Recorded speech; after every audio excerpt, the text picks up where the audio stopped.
Hello, तो आज हम स्टार्ट करते हैं P block element for lab assistant. Lab assistant के लिए जो पी ब्लॉक एलिमेंट है वह कंप्लीट करेंगे सारे जितने भी इसमें है इंपॉर्टेंट चीज़ें जो भी सिलेबस में दे रखा है वो, और थोड़ा सा एक्स्ट्रा भी। ठीक है, नेक्स्ट चलते हैं। इंट्रोडक्शन देख लेते हैं पी ब्लॉक का। Element in which last electron enter into P sub cell. वह एलिमेंट जिसके इलेक्ट्रॉनिक कॉन्फ़िगरेशन करने पर last electron P sub shell में एंटर करता है वह पी ब्लॉक एलिमेंट है। ऐसा ही एस ब्लॉक एलिमेंट भी होता है। Element in which last electron enter into S sub shell. अगर एस सब सेल में लास्ट इलेक्ट्रॉन एंटर करता है तो वह एस ब्लॉक एलिमेंट है, एस ब्लॉक है। और अगर last electron enter into P sub shell then P block है। As maximum number of electrons can be accommodate into P sub shell it's 6। That's why total number of groups in P block is 6। यानी कि अगर P block में अगर हम देखें तो 6 electron जो है फिल होने में आते हैं। यानी कि इलेक्ट्रॉन जो पी ऑर्बिटल है इसमें पी सब सेल है, इसमें 3 ऑर्बिटल होते हैं जिनमें 6 इलेक्ट्रॉन आते हैं। 1 2 3 4 5 6।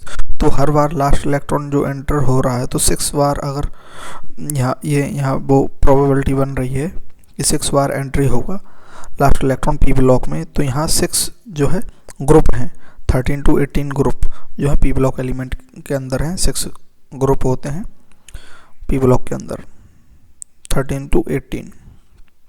दूसरा इलेक्ट्रॉनिक कॉन्फ़िगरेशन देखते हैं। जनरल आउटर इलेक्ट्रॉनिक कॉन्फ़िगरेशन जो होता है पी ब्लॉक का NS2 और NP1 से लेकर NP6 इलेक्ट्रॉन तक फेल हो सकते हैं। इम्पोर्टेंट है, ठीक है।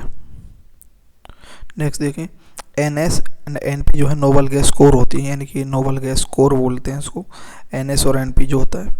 अब देखते हैं जनरल इलेक्ट्रॉनिक कॉन्फ़िगरेशन जो है आउटर मोस्ट सेल का NS2 NP1 से लेकर NP6 तक हो सकता है। 13 ग्रुप में क्या होता है NS2 NP1, 14 में NS2 NP2, 15 में NS2 NP3, 16 में NS2 NP4, 17 में NS2 NP5, 18 में NS2 NP6 होता है।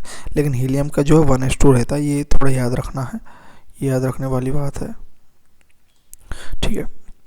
जनरल इलेक्ट्रॉनिक कॉन्फ़िगरेशन, ठीक है, ये रहा। ये जो है 13 जो है बोरॉन फैमिली है, 14 जो है कार्बन फैमिली है, 15 नाइट्रोजन फैमिली या निक्टोजन्स भी बोलते हैं, ऑक्सीजन को चाल्कोजन भी बोलते हैं, और हेलोजन और इनर्ट गैस। ये इस प्रकार से हमने पीरियोडिक टेबल में देखा था कि मतलब ये जो SP SDP ये हमने पीरियोडिक टेबल में हम पहले देख चुके हैं। और अगर यहाँ पर ज़्यादा डिटेल में नहीं जाएंगे, नहीं जो लेक्चर बहुत लंबा हो जाएगा। तो सेकंड ग्रुप में सेकंड पीरियड के अंदर SP सब सेल होते हैं। तो सीधी पता है N = यहाँ 2 है, तो मतलब सेकंड पीरियड है। तो सेकंड पीरियड में यहाँ 2s2 2p बना जाएगा। और जो ये कार्बन है, कार्बन का क्या हो जाएगा 2s2 2p2, क्योंकि यहाँ आउटर मोस्ट में 2 इलेक्ट्रॉन है। p ऑर्बिटल में यहाँ 2s2 2p3, ऑक्सीजन का 2s2 2p4, फ्लोरीन का 2s2 2p5, और इसका नियॉन का 2s2 2p6। तो इस प्रकार से ये चलता रहेगा। ये हमने बोरॉन का लिख दिया। इसी प्रकार से एल्युमिनियम थर्ड पीरियड में आता है, तो 3s2 3p1। अब फोर्थ जो पीरियड है उसमें D और जो D सब सेल है वह ऐड हो जाता है, D सब सेल के इलेक्ट्रॉन भी ऐड हो जाते हैं। तो ये गैलियम है 3d10 4s2 4p1। इसी प्रकार से ये पीरियड में इंडियम के लिए 4d10 5s2 5p1। और इसी प्रकार से जो 6th पीरियड है SFDP, इसमें F और D दोनों जुड़ जाएंगे, तो 4f14 5d10 6s2 6p1। इसी प्रकार से ये आगे सिमिलर इसी प्रकार से चलता रहेगा। बस P जो सब सेल है उसके अंदर इलेक्ट्रॉन यहाँ बढ़ते जाएंगे, ठीक है। ये हमने वैसे डिटेल में पहले देख लिया है। और हम जानते हैं कि मतलब कि ये जो है यहाँ पर 3D इलेक्ट्रॉन्स आने के कारण यहाँ पर क्या है 3D ट्रांजिशन होगा, जो हम पीरियोडिक टेबल में देख चुके हैं। उसके कारण से क्या कॉन्ट्रैक्शन बढ़ जाएगा। तो जो बोरॉन से बड़ा एल्युमिनियम होता है और एल्युमिनियम से बड़ा गैलियम होता है, लेकिन यहाँ उल्टा हो जाएगा। क्यों? क्योंकि 3D ट्रांजिशन के कारण यहाँ जो है इलेक्ट्रॉन्स का जो है अट्रैक्शन बढ़ जाता है किसकी ओर, न्यूक्लियस की तरफ। ये हमने पीरियोडिक टेबल में अच्छे से देख लिया था। अब नेक्स्ट चलते हैं। ये सारे जो फैमिलीज हैं पी ब्लॉक के अंदर, boron family, boron, aluminium, gallium, indium, thallium, carbon, silicon, germanium, tin, lead, nitrogen, phosphorus, arsenic, antimony, bismuth, oxygen, sulphur, ACTPO, fluorine, chlorine, bromine, iodine और antimony, nickel, argon, krypton, xenon, radon, ये सारे हम पढ़ेंगे। चलो next note, as we move down the group in P block, P block में हम जैसे down the group जाते हैं, involvement of D and F electrons increase. सीधी सी बात हमने देखा था, डी और एफ के जो इलेक्ट्रॉन्स का उनका इन्वॉल्वमेंट जो बढ़ जाता है वो आ जाते हैं। एक तो 3D ट्रांजिशन होता है और एक लेंथिनोड एंड एक्टिनोड कॉन्ट्रैक्शन होता है। उनमें क्या है, एफ इलेक्ट्रॉन्स बढ़ जाते हैं और डी इलेक्ट्रॉन्स बढ़ जाते हैं। विच है पुअर सीलिंग, हमने ये सारा पीरियोडिक टेबल में देख चुके हैं हम। ये क्या पुअर सीलिंग इफेक्ट करते हैं, इस कारण से क्या है कि वो ज़्यादा अट्रैक्ट कर पाते हैं न्यूक्लियस जो है आउटरमोस्ट इलेक्ट्रॉन पर, सीलिंग कम होने के कारण। तो अट्रैक्शन बढ़ेगा तो साइज कम हो जाती है, उस कारण से साइज कम हो जाती है। Intervening of D and F electrons make difference in inner core of elements which influence their physical and chemical properties. तो ये जो इंटरवेनिंग है, यानी कि उन बीच में आना, दखल अंदाजी देना, डी और एफ इलेक्ट्रॉन्स के कारण क्या है, उसमें इनर कोर होती है एलिमेंट्स की, उसमें वह क्या है, उसमें डिफरेंस हो जाता है। इनर कोर में जो इनर कोर पहले थी वह अलग हो जाती है, उस कारण से फिजिकल और केमिकल प्रॉपर्टीज चेंज हो जाती है। जैसे second period and third period में देखें, NH2 NP फर्स्ट से 6 तक ही है ये, और थर्ड में भी 3s2 3p 1 से 6। तो ये नोबल गैस कोर है। NH2 NP हमने देखा था क्या होती है, NH2 NS plus NP, sorry, ये क्या नोबल गैस कोर होती है। NH2 NP6 outer most shell 8th electron noble gas core होती है, ठीक है। तो जैसे हम फोर्थ पीरियड में जाते हैं, यहाँ 10 डी इलेक्ट्रॉन बढ़ जाते हैं और नोबल गैस कोर तो है ये, लेकिन इसके साथ में 10 डी इलेक्ट्रॉन बढ़ जाते हैं। तो इनके आने के कारण intervening of D and F electron, difference in inner core of element which influences their physical and chemical properties. इनके होने के कारण इनकी फिजिकल और केमिकल प्रॉपर्टी चेंज हो जाती है। जैसे अगर पीरियड में देखें तो 4D 10 4s2 4p 1 to 6, इसमें भी दोनों में इनमें इसमें 4D आ रहे हैं, इसमें 3D आ रहे हैं। ये इलेक्ट्रॉन डी इलेक्ट्रॉन आ जाते हैं 10, और 6th पीरियड में क्या होता है 4f14 और 5d 10। तो 14 इलेक्ट्रॉन तो f के आ जाते हैं और 10 इलेक्ट्रॉन डी ऑर्बिटल के आ जाते हैं, प्लस नोबल गैस कोर आ जाती है। यहाँ थोड़ा मीनिंग ये गलत लगती है।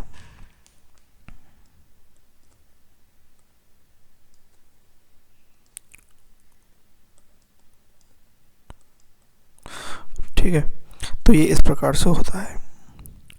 नेक्स्ट चलते हैं, इनर्ट पेयर इफेक्ट। ये बहुत इंपॉर्टेंट है। ये होता क्या है, in heavier elements of P block tendency to retain their valence S electron pair NH2 in bonding situation known as inert pair effect. यानी कि जो हेवियर मेंबर होते हैं, ये बात इंपॉर्टेंट है, ये हेवियर मेंबर जो होते हैं पी ब्लॉक के, यानी टॉप टू बॉटम पर जाते हैं,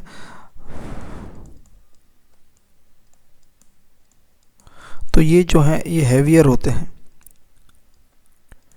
हेवियर एलिमेंट्स जो होते हैं पी ब्लॉक के अंदर, उनमें क्या है, tendency to retain their valence S electron pair. S electron pair की जो है बैलेंस जो है वो रखने की टेंडेंसी होती है। मतलब NH2 जो इलेक्ट्रॉन होते हैं उनको बाहर नहीं जाने देते हैं इन बॉन्डिंग सिचुएशन में, उसको इनर्ट पेयर इफेक्ट करते हैं। यानी कि NH2 का जो इलेक्ट्रॉन है वो इनर्ट हो जाते हैं, वो बॉन्डिंग में पार्टिसिपेट नहीं करते हैं। क्यों नहीं करते हैं, क्योंकि बीच में क्या आ जाते हैं, जो उनका जो नोबल गैस कोर है या फिर एलिमेंट का कोर है, बेसिक कोर है, वह डिस्टर्बेंस हो जाता है। क्यों, क्योंकि डी एंड एफ इलेक्ट्रॉन बीच में आ जाते हैं, उस कारण से इसमें इनर्ट पेयर इफेक्ट होता है। Due to involvement of D and F electrons shielding is poor in heavier members. Heavier member में सीलिंग पुअर हो जाती है। जैसे कि हम कोई भी देखते हैं टीएल है, तो इसमें क्या है, ये किस उसमें आ रहा है,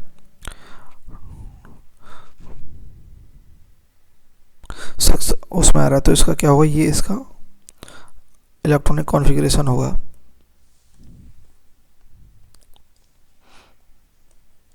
सिक्स्थ में आ रहा है, तो जो गैस होगी वो कौन सी होगी,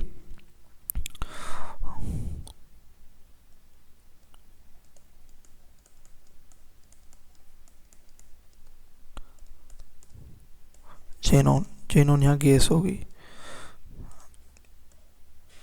ये जो ऑर्बिटल में आने वाली गैस होगी यहाँ जेनॉन प्लस, फिर 4f14 3d10 4f14 5d10 6s2 और 6p1। तो इसमें क्या है, ये जो इलेक्ट्रॉन्स हैं, ये मैंने इलेक्ट्रॉन कॉन्फ़िगरेशन लिखा टेलियम का, तो इसमें क्या है कि 4f14 और 5d10 ये क्या पुअर सीलिंग इफेक्ट शो करते हैं, सीलिंग इफेक्ट कम करते हैं, यानी कि ये जो है इन पर अट्रैक्शन कम लगाते हैं। तो अट्रैक्शन कम लगाएंगे, लेकिन ये जो टेलियम का जो न्यूक्लियस है वो तो इस पर फोर्स लगाएगा, तो वो इतना फोर्स ज़्यादा लगा देता है कि जो NH2 जो इलेक्ट्रॉन होते हैं, उनके जो इलेक्ट्रॉन होते हैं वो बॉन्डिंग में पार्टिसिपेट नहीं करते हैं। जैसे ये S2 है और ये p ऑर्बिटल में केवल एक इलेक्ट्रॉन है। तो वैसे तो जनरली अगर लाइटर जो मेंबर्स होते हैं इसके, उनमें तो क्या है, ये एक्साइट होकर इधर आ जाता है, तो उसकी +3 ऑक्सीडेशन आ जाती है। लेकिन यहाँ पर क्या है, ये एक्साइट नहीं हो पाते। क्यों नहीं हो पाते, क्योंकि इनका जो है, ये जो पुअर सीलिंग होने के कारण इनका अट्रैक्शन ज़्यादा बढ़ जाता है न्यूक्लियस की तरफ।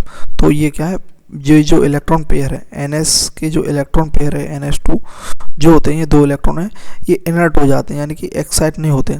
तो इनका जो पेयर है वह इनर्ट हो जाता है। इनर्ट मतलब एक प्रकार से पार्टिसिपेट नहीं करना, ठीक है। तो इनर्ट होने के कारण इनमें क्या, इसे क्या बोलते हैं, इनर्ट पेयर इफेक्ट बोलते हैं।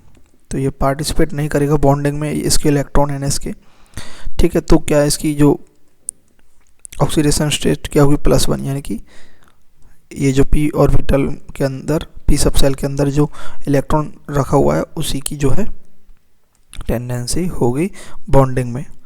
तो ये इनर्ट पेयर इफेक्ट है। समझ में आया?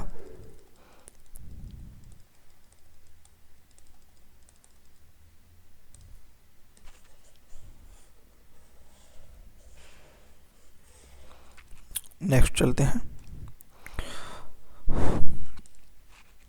ये क्या consequences of inert pair effect. Inert pair effect के क्या कॉन्सिक्वेंसेस हैं? Occurrence of oxidation state of 2 unit less, यानी 2 यूनिट लेस आएगी ऑक्सीडेशन स्टेट। क्यों? क्योंकि 2 यूनिट लेस इसलिए आएगी क्योंकि जो NS इलेक्ट्रॉन है उसमें NS2 इलेक्ट्रॉन है, उसमें 2 इलेक्ट्रॉन है। 2 इलेक्ट्रॉन होने के कारण तो 2 कम हो जाएगी, ऑक्सीडेशन स्टेट जितनी भी होगी उससे 2 कम हो जाएगी। Less than 2 group oxidation state, group oxidation state से 2 कम हो जाएगी। इनर्ट पेयर इफेक्ट के कारण क्या क्या होगा वो देख रहे हैं। Inert pair effect in is predominant in heavier members. Heavier members जो होते हैं उनमें प्रीडोमिनेंट होता है, जैसे बोरॉन, एल्युमिनियम, गैलियम, इंडियम, टेलियम, ठीक है। तो इनमें क्या है, +3 यहाँ तक डोमिनेंट है, यहाँ भी +3 डोमिनेंट है, लेकिन +1 में भी इसके एलिमेंट देखे जाते हैं। गैलियम में, इंडियम में जो है +3 और +1, और TL में +3 +1 2 होती है, लेकिन इसमें +3 जो है डोमिनेंट नहीं है, +1 डोमिनेंट है, क्योंकि यहाँ due to inert pair effect, inert pair effect के कारण, इनर्ट पेयर इफेक्ट क्या है, NH2 इलेक्ट्रॉन्स का इनर्ट हो जाना, टॉप टू बॉटम जाएंगे, इनर्ट पेयर इफेक्ट बढ़ेगा। इनर्ट पेयर इफेक्ट बढ़ेगा तो क्या है, जो ऑक्सीडेशन स्टेट है, 2 यूनिट लेस ऑक्सीडेशन जो स्टेट है वह उसकी जो है स्टेबिलिटी बढ़ेगी टॉप टू बॉटम जाने पर। नेक्स्ट देखते हैं, लेकिन ये जो ग्रुप ऑक्सीडेशन स्टेट क्या है वो देखते हैं। Group oxidation state higher oxidation state होती है, जो NS और NP इलेक्ट्रॉन होते हैं उनसे मानी जाती है। इनके अंदर जितने भी इलेक्ट्रॉन जो बॉन्डिंग में पार्टिसिपेट कर रहे हैं NS के और NP के, तो वो क्या डिनोट करते हैं, ग्रुप ऑक्सीडेशन स्टेट डिनोट करते हैं। एग्जाम्पल की जैसे गैलियम है, गैलियम Ar3d10 4s2 4p1 ये है। तो इसके अंदर जो NS2 और NP फर्स्ट के जो इलेक्ट्रॉन है ये 4s2 4p1, ठीक है, फोर्थ सेल के जो इलेक्ट्रॉन है टोटल ये कितने हो 2 + 1 3। तो +3 क्या है, ये तीनों को तीनों पार्टिसिपेट अगर करेंगे बॉन्डिंग में तो ये क्या ग्रुप ऑक्सीडेशन स्टेट है, जो क्या है +3 है।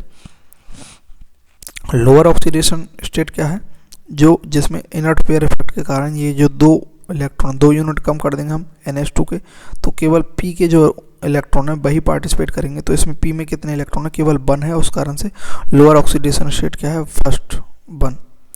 तो ग्रुप ऑक्सीडेशन स्टेट जिसमें NS और NP के इलेक्ट्रॉन पार्टिसिपेट कर रहे हैं, ठीक है।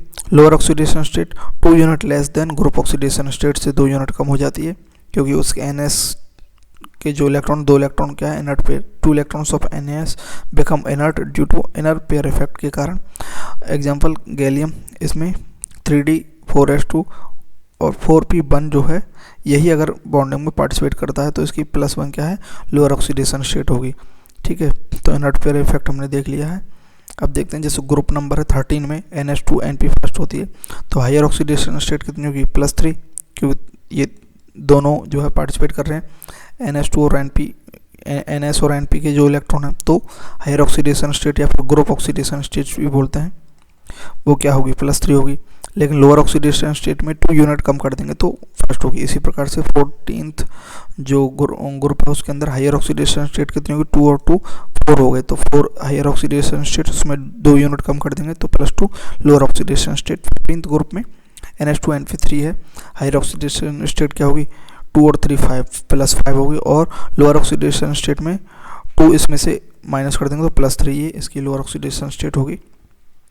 टॉप टू बॉटम क्या होता है, क्यों होती है ये lower oxidation state, top to bottom D and F electron increase होगा तो अट्रैक्शन फोर्स बढ़ेगा, क्योंकि D और F इलेक्ट्रॉन की सिग्मा क्या है, पुअर है, पुअर सिल्लिंग है, तो इनर्ट पेयर इफेक्ट भी बढ़ेगा। तो ये हम देख चुके हैं इनर्ट पेयर इफेक्ट को, तो यहाँ सिग्मा क्या होगी, कम होगी। नेक्स्ट चलते हैं, ये रहा, ये हमने लिख रखा है boron, aluminium, gallium, indium, thallium. अगर इस ग्रुप में देखें तो बोरोन में अगर देखें तो +3 डोमिनेंट है, एल्युमिनियम में भी +3 डोमिनेंट है +1 की बजाय, गैलियम में +3 डोमिनेंट है, इंडियम में +3 डोमिनेंट है, और टेलियम में +1 डोमिनेंट है। ये डोमिनेंट स्ट्रक्चर है, ये याद रखने वाली बात है कि टेलियम है। इसी प्रकार से अगर हम इनको अगर कंपेयर करेंगे तो जो स्टेबिलिटी है तो टॉप टू बॉटम जाने पर +1 की बढ़ती है, ठीक है, मतलब lower oxidation state top to bottom जाने पर बढ़ती है। लेकिन अगर एक पर्टिकुलर एलिमेंट के लिए देखेंगे तो ये डोमिनेंट होते हैं, टेलियम के लिए +1 ही डोमिनेंट होती है। इसी प्रकार से कार्बन फैमिली है, कार्बन की +4 +2, तो +4 में ज़्यादा डोमिनेंट है, सिलिकॉन की +4, जर्मेनियम की +4 और SN10 की +4, PB लेड जो है उसकी +2 डोमिनेंट है। ये बात याद रखने वाली बात है। लास्ट वाली जो है बिस्मथ की +3 बहुत ज़्यादा डोमिनेंट है, नाइट्रोजन में +5 +3 होता है, +5 डोमिनेंट है, जो फॉस्फोरस है उसमें +5 है, आर्सेनिक में +5 है, Sb में +5 है, लेकिन बिस्मथ में +3 डोमिनेंट है। उसी प्रकार से टेलुरियम में +2, यहाँ पर क्या है 6 +6 +4 और +2 होते हैं टेलुरियम में, तो +2 ज़्यादा स्टेबल है। ऑक्सीजन की तो -2 होती है, तो यहाँ लिखने पर कोई ज़रूरत नहीं है, हम जानते हैं ऑक्सीजन को, तो वो कैसे होती है वो ज़्यादा दिक्कत हो जाएगी, अलग मैटर है वो। तो यहाँ हमने जितना देखना है वो यहाँ हम देख रहे हैं। तो सल्फर के अंदर +6 जो है स्टेबल है, ये बात याद रखनी है, और Ac के अंदर +6 और +4 दोनों स्टेबल है Ac के अंदर, लेकिन Te के अंदर क्या है +2 मोर स्टेबल है।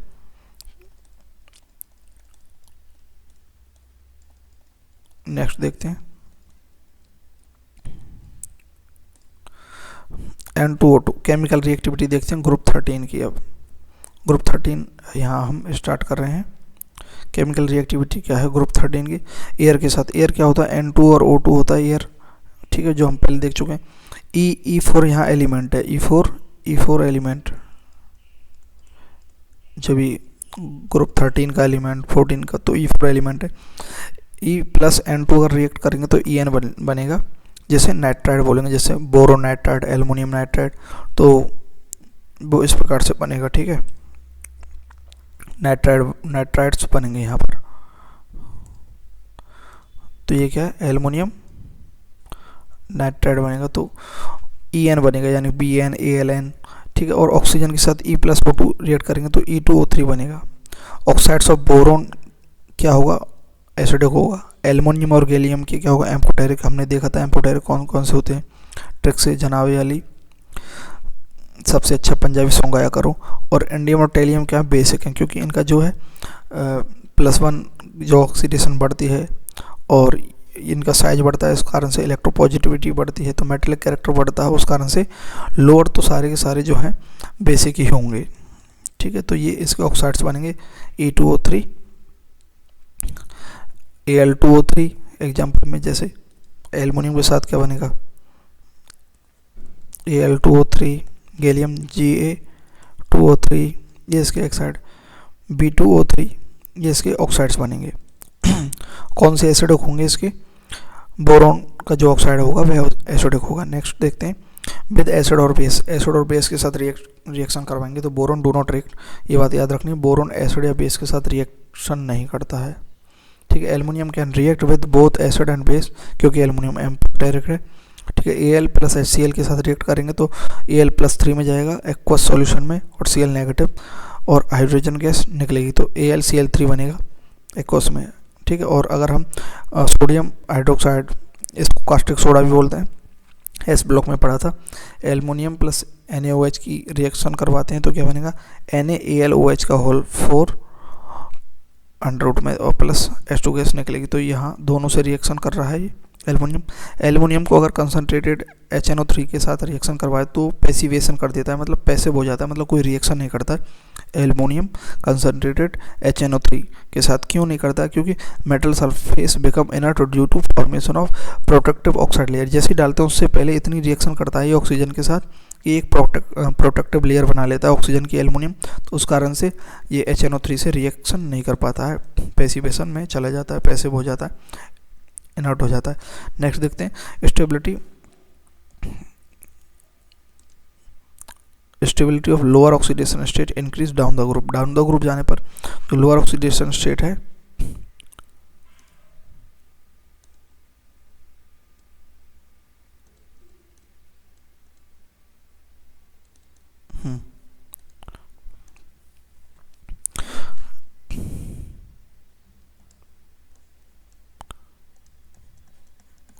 Stability of lower oxidation state increase down the group. सीधी बात हमने पहले भी देखते हैं, due to inert pair effect stability of lower oxidation state increase, क्योंकि डी और एफ इलेक्ट्रॉन बीच में आ जाते हैं down the group, while stability of higher oxidation state decrease.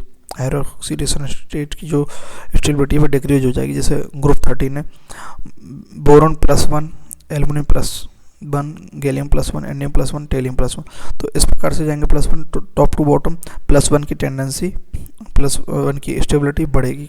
Boron से ज़्यादा +1 एल्युमिनियम में स्टेबल है, एल्युमिनियम से ज़्यादा गैलियम में स्टेबल है, गैलियम से ज़्यादा इंडियम में, और सबसे ज़्यादा टेलियम में स्टेबल होता है +1 स्टेट, ये वही ऑर्डर है। और +3 जो है सबसे ज़्यादा स्टेबल बोरोन में और सबसे कम Tl में। ग्रुप 14 में +2 सबसे ज़्यादा स्टेबल Pb के अंदर होता है, और +4 सबसे ज़्यादा स्टेबल कार्बन के अंदर होता है, सबसे कम स्टेबल +4 जो है Pb के अंदर होता है। ग्रुप 14 में +3 सबसे ज़्यादा स्टेबल Bi में होता है, बिस्मथ में, और +5 जो है सबसे ज़्यादा स्टेबल नाइट्रोजन में होता है। तो ये जो है स्टेबिलिटी ऑर्डर है लोअर ऑक्सीडेशन स्टेट और उसकी रिड्यूसिंग एंड ऑक्सीडाइजिंग बिहेवियर। और देख लेते हैं, जो Pb4 है is oxidising in nature, nature के अंदर ऑक्सीडाइजिंग होता है Pb।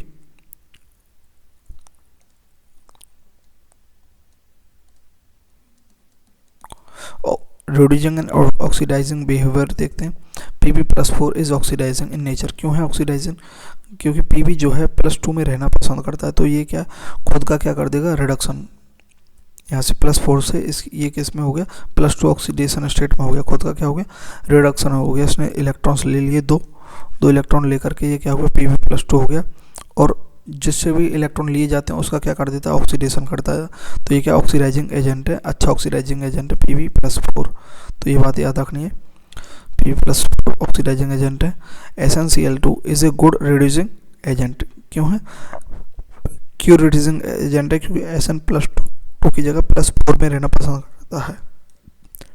तो ये खुद क्या हो जाता है, ऑक्सीडाइज हो जाता है 2 इलेक्ट्रॉन दे करके, और जिस भी एलिमेंट को इलेक्ट्रॉन देता है उसका क्या हो जाता है, रिडक्शन हो जाता है। तो ये क्या है, SnCl2 गुड रिड्यूसिंग एजेंट है।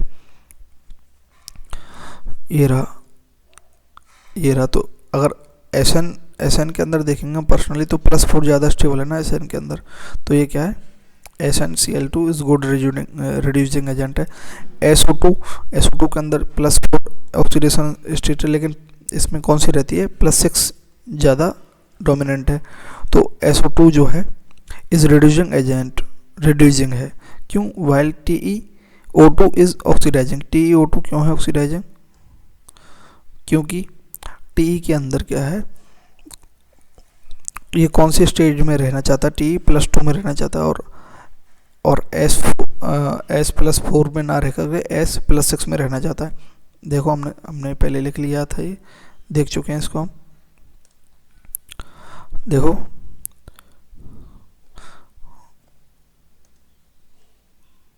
ये रहा, S सल्फर जो है +6 में ज़्यादा डोमिनेंट है ना कि +4 में, और T जो है +2 में ज़्यादा डोमिनेंट होता है, ये हम देख चुके हैं यहाँ।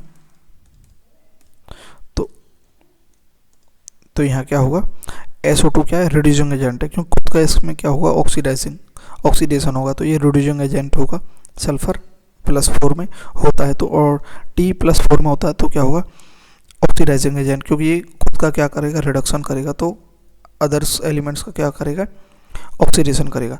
Tl+3 ion are good oxidising agent. Tl+3 good oxidising agent होते हैं, क्योंकि ये खुद को रिड्यूस करते हैं, Tl+1 में स्टेबल रहते हैं। Tl+1 जो है इनकी ऑक्सीडेशन स्टेट ज़्यादा स्टेबल रहती है। अब देखते हैं स्टेबिलिटी ऑफ कंपाउंड की स्टेबिलिटी अगर देखते हैं,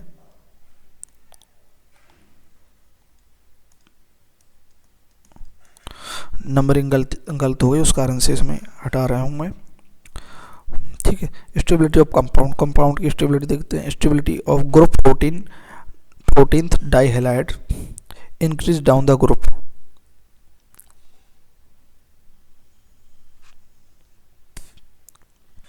CX2, SiX2, GX2, SnX2, PbX2, ये हम क्या देख रहे हैं, जो ऑक्सीडेशन स्टेट है उसकी अगर देखते हैं तो +2 किस में ज़्यादा स्टेबल रहेगा, टॉप टू बॉटम जाने पर +2 की स्टेबिलिटी बढ़ेगी। तो सीधी सी बात है, कौन सा हैलाइड ज़्यादा स्टेबल रहेगा, ये PbX2 ज़्यादा स्टेबल रहेगा ग्रुप 14 में, क्योंकि +2 टॉप टू बॉटम इंक्रीज होती है लोअर ऑक्सीडेशन स्टेट, ठीक है। और the only well known compound of Bi in +5 is BiF5, ये याद रखना है। Bi के अंदर जो +3 ऑक्सीडेशन स्टेट स्टेबल होती है, लेकिन फ्लोरीन जो है स्टेबल कर सकता है higher oxidation state of element due to its high electronegativity. मतलब वैसे Bi तो +3 में ही रहना चाहेगा, लेकिन F जो है, फ्लोरीन जो है इतना पावरफुल है कि इससे और ज़्यादा इलेक्ट्रॉन खींच पाता है। तो इस कारण से फ्लोरीन के साथ BiF5 बनाता है, केवल फ्लोरीन के साथ है ये कंपाउंड, और किसी के साथ नहीं बनता है। Tl(I3) डज नॉट एग्जिस्ट, क्यों नहीं करता है, क्योंकि Tl +3 में होता है, और Tl किस में जाना चाहेगा, +1 में जाना चाहेगा, ठीक है। और आयोडीन जो है ये बड़ा होता है लार्ज में, तो ये इससे क्या है, Tl क्या है, इसको इलेक्ट्रॉन ईजिली दे देता है, आई बड़ा होता है, तो ये खुद क्या हो जाता है, रिड्यूज हो जाता है। और Tl क्या हो जाता है, Tl क्या हो जाता है, रिड्यूज हो जाता है। इस कारण से Tl क्या ऑक्सीडाइजिंग एजेंट है, और I नेगेटिव जो है ये ऑक्सीडाइज हो जाता है, ये रिड्यूसिंग एजेंट है। तो ये कभी भी एग्जिस्ट नहीं कर सकता Tl(I3), ये बात याद रखनी है, NCERT की बात है।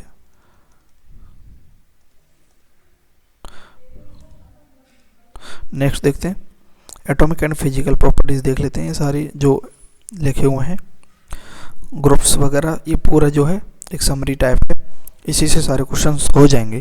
ठीक है, साइज देखते हैं। टॉप टू बॉटम जाने पर इंक्रीज होती है generally size 14 to 18th group के अंदर साइज इंक्रीज होती है, लेकिन 13th ग्रुप में क्या ऑर्डर हो जाता है, बोरोन से बड़ा एल्युमिनियम, एल्युमिनियम से बड़ा गैलियम होना चाहिए था, लेकिन नहीं, यहाँ एल्युमिनियम बड़ा हो जाता है गैलियम से, बाकी ऑर्डर सेम रहता है। उसके बाद इंडियम बड़ा है, सबसे बड़ा टेलियम है। लेकिन ये क्यों होता है, क्योंकि ड्यू टू 3D ट्रांजिशन, जो डी सब सेल के जो है डी जो है सब सेल के अंदर 10 इलेक्ट्रॉन एक्स्ट्रा बढ़ जाते हैं, डी सब सेल बढ़ जाती है। तो डी सब सेल का क्या है, सील्डिंग पुअर होता है, ये रिपेल नहीं कर पाता जो आउटर मोस्ट इलेक्ट्रॉन होते हैं उनको, तो उस कारण से जो न्यूक्लियस है आउटर मोस्ट इलेक्ट्रॉन पर ज़्यादा अट्रैक्शन बढ़ा देता है, उस कारण से साइज कॉन्ट्रैक्ट हो जाती है, तो इस कारण साइज कम हो जाती है। तो ये लगभग थोड़ा सा मामूली सा बड़ा हो जाता है, छोटा हो जाता है एल्युमिनियम से, या फिर लगभग बराबर होता है। ठीक है, और बाकी 14th और 18th में भाई टॉप टू बॉटम जाएंगे तो साइज बढ़ेगा ही। आयनाइजेशन एंथैल्पी देखते हैं। 15 टू 18th ग्रुप में जो आयनाइजेशन एंथैल्पी है वह टॉप टू बॉटम जाने पर क्या होगी, कम होगी, क्योंकि साइज बढ़ेगा तो आयनाइजेशन एंथैल्पी कम होगी। लेकिन ये 13 और 14th ग्रुप में अगर देखें तो ये ऑर्डर है। 13 में क्या है, बोरोन की बड़ी है एल्युमिनियम से, और एल्युमिनियम से बड़ी है गैलियम की, गैलियम की इंडियम से भी बड़ी है, और गैलियम की इंडियम से भी बड़ी है, और टेलियम की इंडियम से बड़ी है। गैलियम की इंडियम से बड़ी है और इंडियम से टेलियम की बड़ी है। तो ये ऑर्डर है, इसको हम सीक्वेंस में बताते हैं। और इसमें क्या है, 14th ग्रुप में कार्बन की बड़ी है, उससे कम सिलिकॉन, उससे कम जर्मेनियम, उससे कम टिन, लेकिन यहाँ पर अचानक से पीबी जो लेड है उसकी सबसे ज़्यादा हो जाती है आयोनाइजेशन एंथैल्पी। ये क्यों होती है, क्योंकि इनमें क्या लेंथरनेट कॉन्ट्रैक्शन होता है, पुअर सील्डिंग होती है 4 इलेक्ट्रॉन्स की, इस कारण से इनकी बहुत ज़्यादा हो जाती है टीएल और पीबी की। लेकिन ये जो 13 ग्रुप है उसका अगर हम ऑर्डर देखें, 13 ग्रुप का ऑर्डर अगर हम यहाँ देखें तो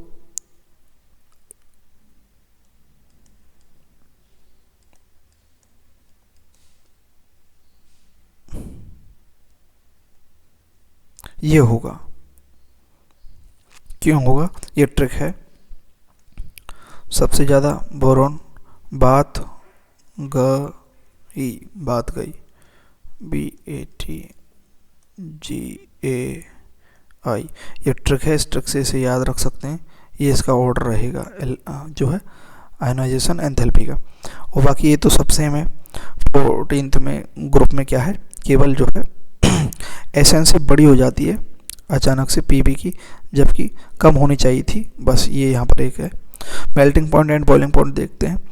बॉइलिंग पॉइंट 13 और 14th ग्रुप में क्या है, बॉइलिंग पॉइंट कम होगा, ठीक है, लेकिन 15 टू 18th ग्रुप में boiling point and melting point increase होगा। इसमें 15th ग्रुप में क्या जो है एक एक्सेप्शन है, एसबी का ज़्यादा होगा boiling point and melting point BI से, और ये 16th ग्रुप में टी का ज़्यादा होगा पीओ से। ठीक है, जैसे मेल्टिंग पॉइंट देखें तो यहाँ M1 2 3 4 5 जो लिखा हुआ है, इसमें फर्स्ट जो नंबर दिया गया है मैक्सिमम बॉइलिंग पॉइंट या मेल्टिंग पॉइंट के लिए है, और 5 मिनिमम के लिए। देखो बोरोन, एल्युमिनियम, गैलियम, इंडियम, टेलियम जो है इसमें सबसे ज़्यादा किसका है, बोरोन का, फिर एल्युमिनियम का, उसके बाद टेलियम का, फिर इंडियम का, फिर गैलियम का। ये क्या है, ऑर्डर है किसका, बॉइलिंग पॉइंट या मेल्टिंग पॉइंट का। तो सबसे कम किसका होता है, गैलियम का, और सबसे ज़्यादा बोरोन का। ठीक है, तो ये ऑर्डर है। कार्बन में 1 2 3 4 5, कार्बन का सबसे ज़्यादा होता है मेल्टिंग पॉइंट, बॉइलिंग पॉइंट, उससे कम सिलिकॉन का, उससे कम जर्मेनियम का, उससे कम पीबी का, उससे कम एसएन का। ठीक है, और nitrogen, phosphorus, arsenic, SB, BI, तो इसमें सबसे ज़्यादा जो boiling point and melting point as का रहेगा, उससे कम एसपी का, उससे कम बीआई का, उससे कम फास्फोरस का, उससे कम नाइट्रोजन का, सबसे कम होता है। ओएस, एसीटीई, पीओ में सबसे ज़्यादा टी का, उससे कम पीओ का, उससे कम एसी का, उससे कम सल्फर का, और सबसे कम ऑक्सीजन का। 17th और 18th ग्रुप में इंक्रीज होता है टॉप टू बॉटम जाने पर। ये जो है बॉइलिंग पॉइंट और मेल्टिंग पॉइंट का ऑर्डर है। ठीक है। डेंसिटी देखते हैं तो टॉप टू बॉटम जाने पर डेंसिटी बढ़ती है, लेकिन अगर कार्बन डायमंड फॉर्म में होते हैं तब डेंसिटी कार्बन की ज़्यादा हो जाती है, नहीं तो जनरली टॉप टू बॉटम जाने पर डेंसिटी बढ़ती है। इलेक्ट्रॉन नेगेटिविटी देखें, बोरोन, कार्बन, नाइट्रोजन, ऑक्सीजन, तो फ्लोरीन की वैसे हमने देख लिया है पीरियोडिक टेबल में, फ्लोरीन की सबसे ज़्यादा होती है 4, ऑक्सीजन की 3.5, नाइट्रोजन की 3, कार्बन की 2.5, बोरोन की 2.0 होती है। और टॉप टू बॉटम जाने पर बोरोन फैमिली में देखते हैं एल्यूमिनियम की 1.5, गैलियम की 1.6, इंडियम की 1.7, टेलियम की 1.8। टॉप टू बॉटम जाने पर इनमें थोड़ी सी बढ़ रही है, बोरोन के अंदर हल्की सी, और कार्बन के अंदर सिलिकॉन की 1.8, जर्मेनियम की 1.8, एसएन की 1.8 और पीबी की 1.9। यहाँ थोड़ी मामूली सी बढ़ रही है, लेकिन बाकी जो नाइट्रोजन, ऑक्सीजन और फ्लोरीन फैमिली है उनमें जो है डिक्रीज होती है। नेक्स्ट देखते हैं,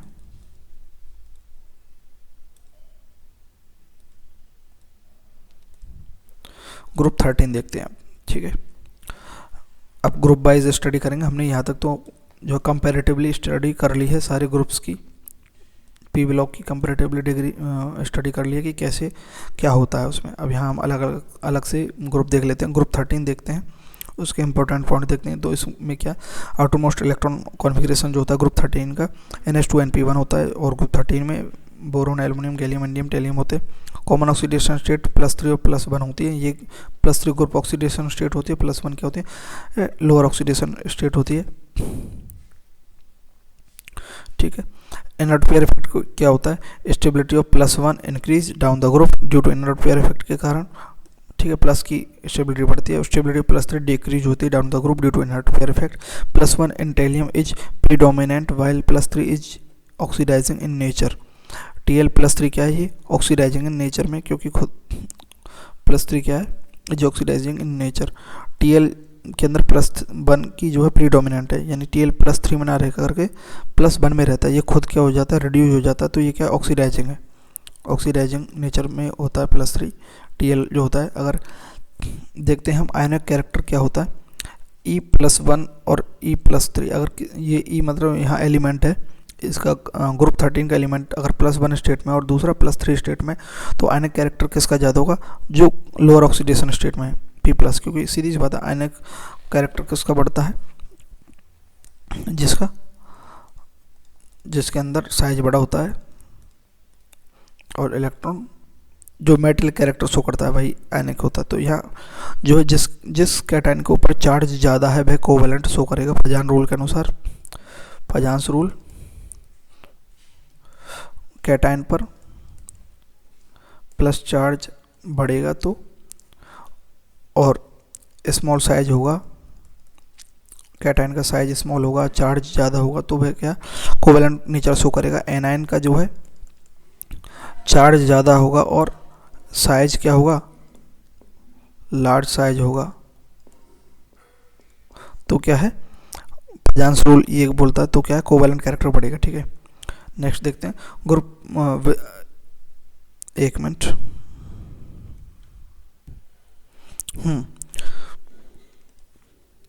अब देखते हैं केमिकल रिएक्टिविटी ऑफ ग्रुप 13 की। ठीक है, तो इसमें क्या है, एयर के साथ रिएक्ट करेगा, तो ये हमने पहले देख लिया था, ये जो स्लाइड है पहले ऊपर चली गई थी। तो अगर एयर के साथ करेगा रिएक्ट तो नाइट्रोजन के साथ रिएक्ट करेगा तो BN या AL के नाइट्राइट्स बनेंगे, ऑक्सीजन के साथ करेगा तो ऑक्साइड्स बनेंगे, E2O3 बनेगा। ठीक है, बोरोन का ऑक्साइड्स जो होता है वह एसिडिक होता है, एल्युमिनियम एंड गैलियम का ऑक्साइड जो एम्फोटेरिक होता है, इंडियम एंड टेलियम का बेसिक होता है, तो ये ऑक्साइड्स बनते हैं। एसिड और बेस के साथ जो है बोरोन तो रिएक्ट करता ही नहीं है बिल्कुल ही, लेकिन एल्युमिनियम रिएक्ट कर सकता है एसिड या बेस के साथ, क्योंकि ये क्या एम्फोटेरिक है। और एल्युमिनियम कंसनट्रेटेड HNO3 के साथ रिएक्शन नहीं करता, क्योंकि वहाँ एक ऑक्साइड की प्रोटेक्टिव लेयर बना लेता है एल्युमिनियम। हेलोजन के साथ रिएक्शन देखते हैं, जो है ग्रुप 13 के एलिमेंट्स की E4 एलिमेंट्स है, X2 मतलब हेलोजन है, X यहाँ मतलब X मतलब फ्लोरीन, क्लोरीन, ब्रोमीन, आयोडीन। ठीक है, तो ये है, तो X एलिमेंट जो है X2 के साथ रिएक्शन EX3 में बनाता है, BCl3, BF3, BBr3। ठीक है, ये किस में +3 ऑक्सीडेशन में है, ये +3 ऑक्सीडेशन में, +3 इस प्रकार से जो है हेलोजन के साथ रिएक्शन होती है। लेकिन हमने आगे भी पहले भी देख लिया था, TL3 का फॉर्मेशन नहीं होता है, ये एग्जिस्ट नहीं कर सकता। क्यों? क्योंकि TL जो है +1 ऑक्सीडेशन में रहना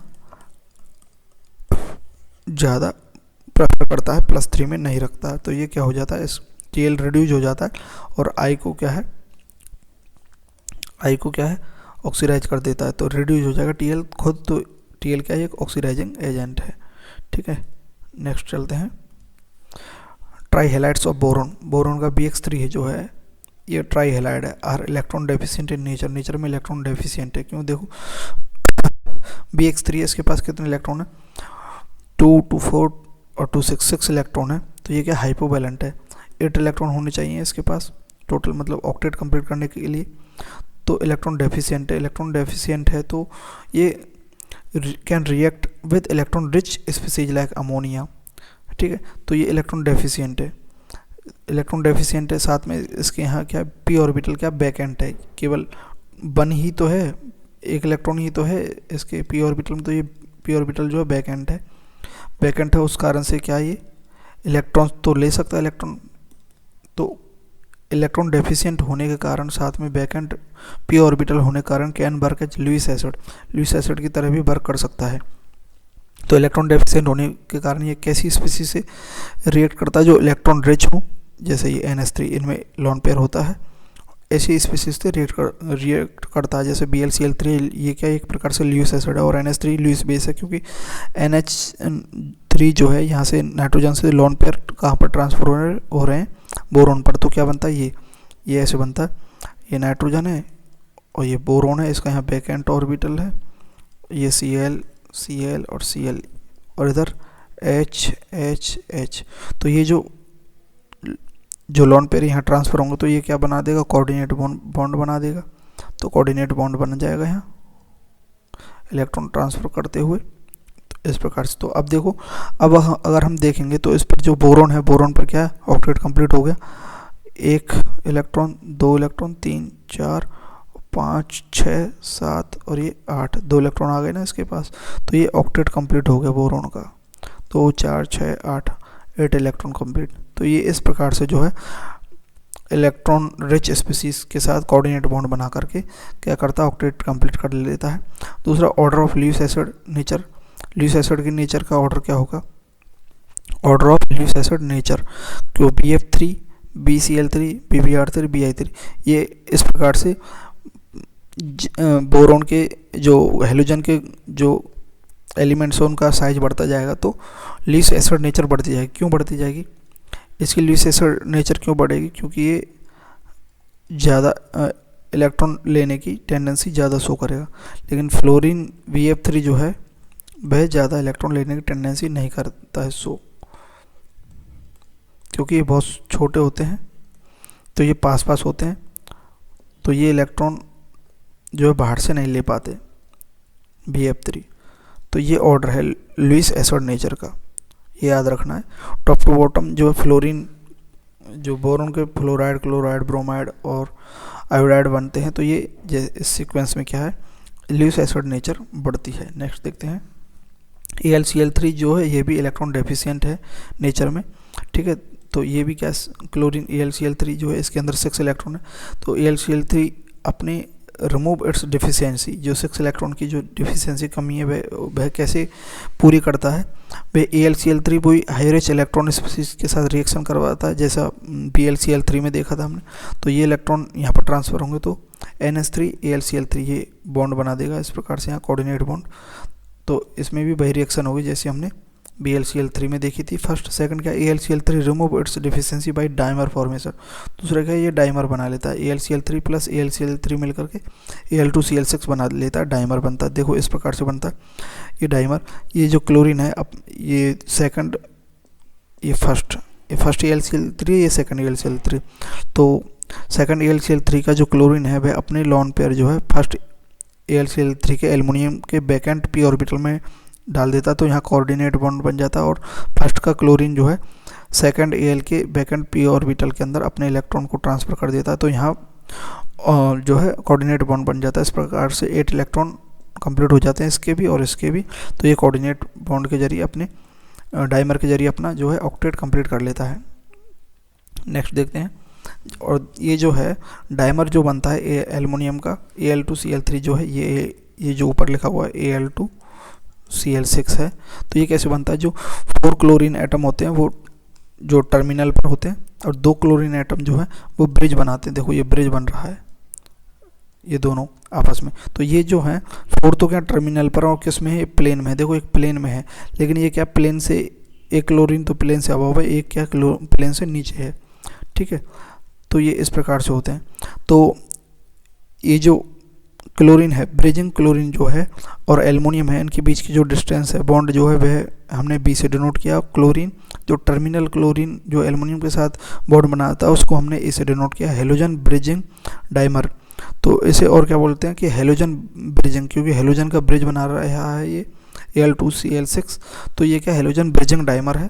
ठीक है, इसमें क्या है, जो बी है, बी ब्रिजिंग लेंथ जो है AlCl की होती है, बी जो हमने यहाँ लिख दिया है, जो सारा समझ में आ जाएगा। जो अल्फ़ा जो है इसका बड़ा रहता है, अल्फ़ा कौन सा, ये वाला अल्फ़ा रहता है। Cl AlCl, ये टर्मिनल Cl के साथ जो एंगल बनता है वह अल्फ़ा है, और जो ब्रिजिंग Cl के साथ जो एंगल बनता है वह बीटा रहता है। तो टर्मिनल वाला बीटा अल्फ़ा बड़ा होता है। ये ज़्यादा इम्पोर्टेंट नहीं है, याद रखने वाली बात नहीं है।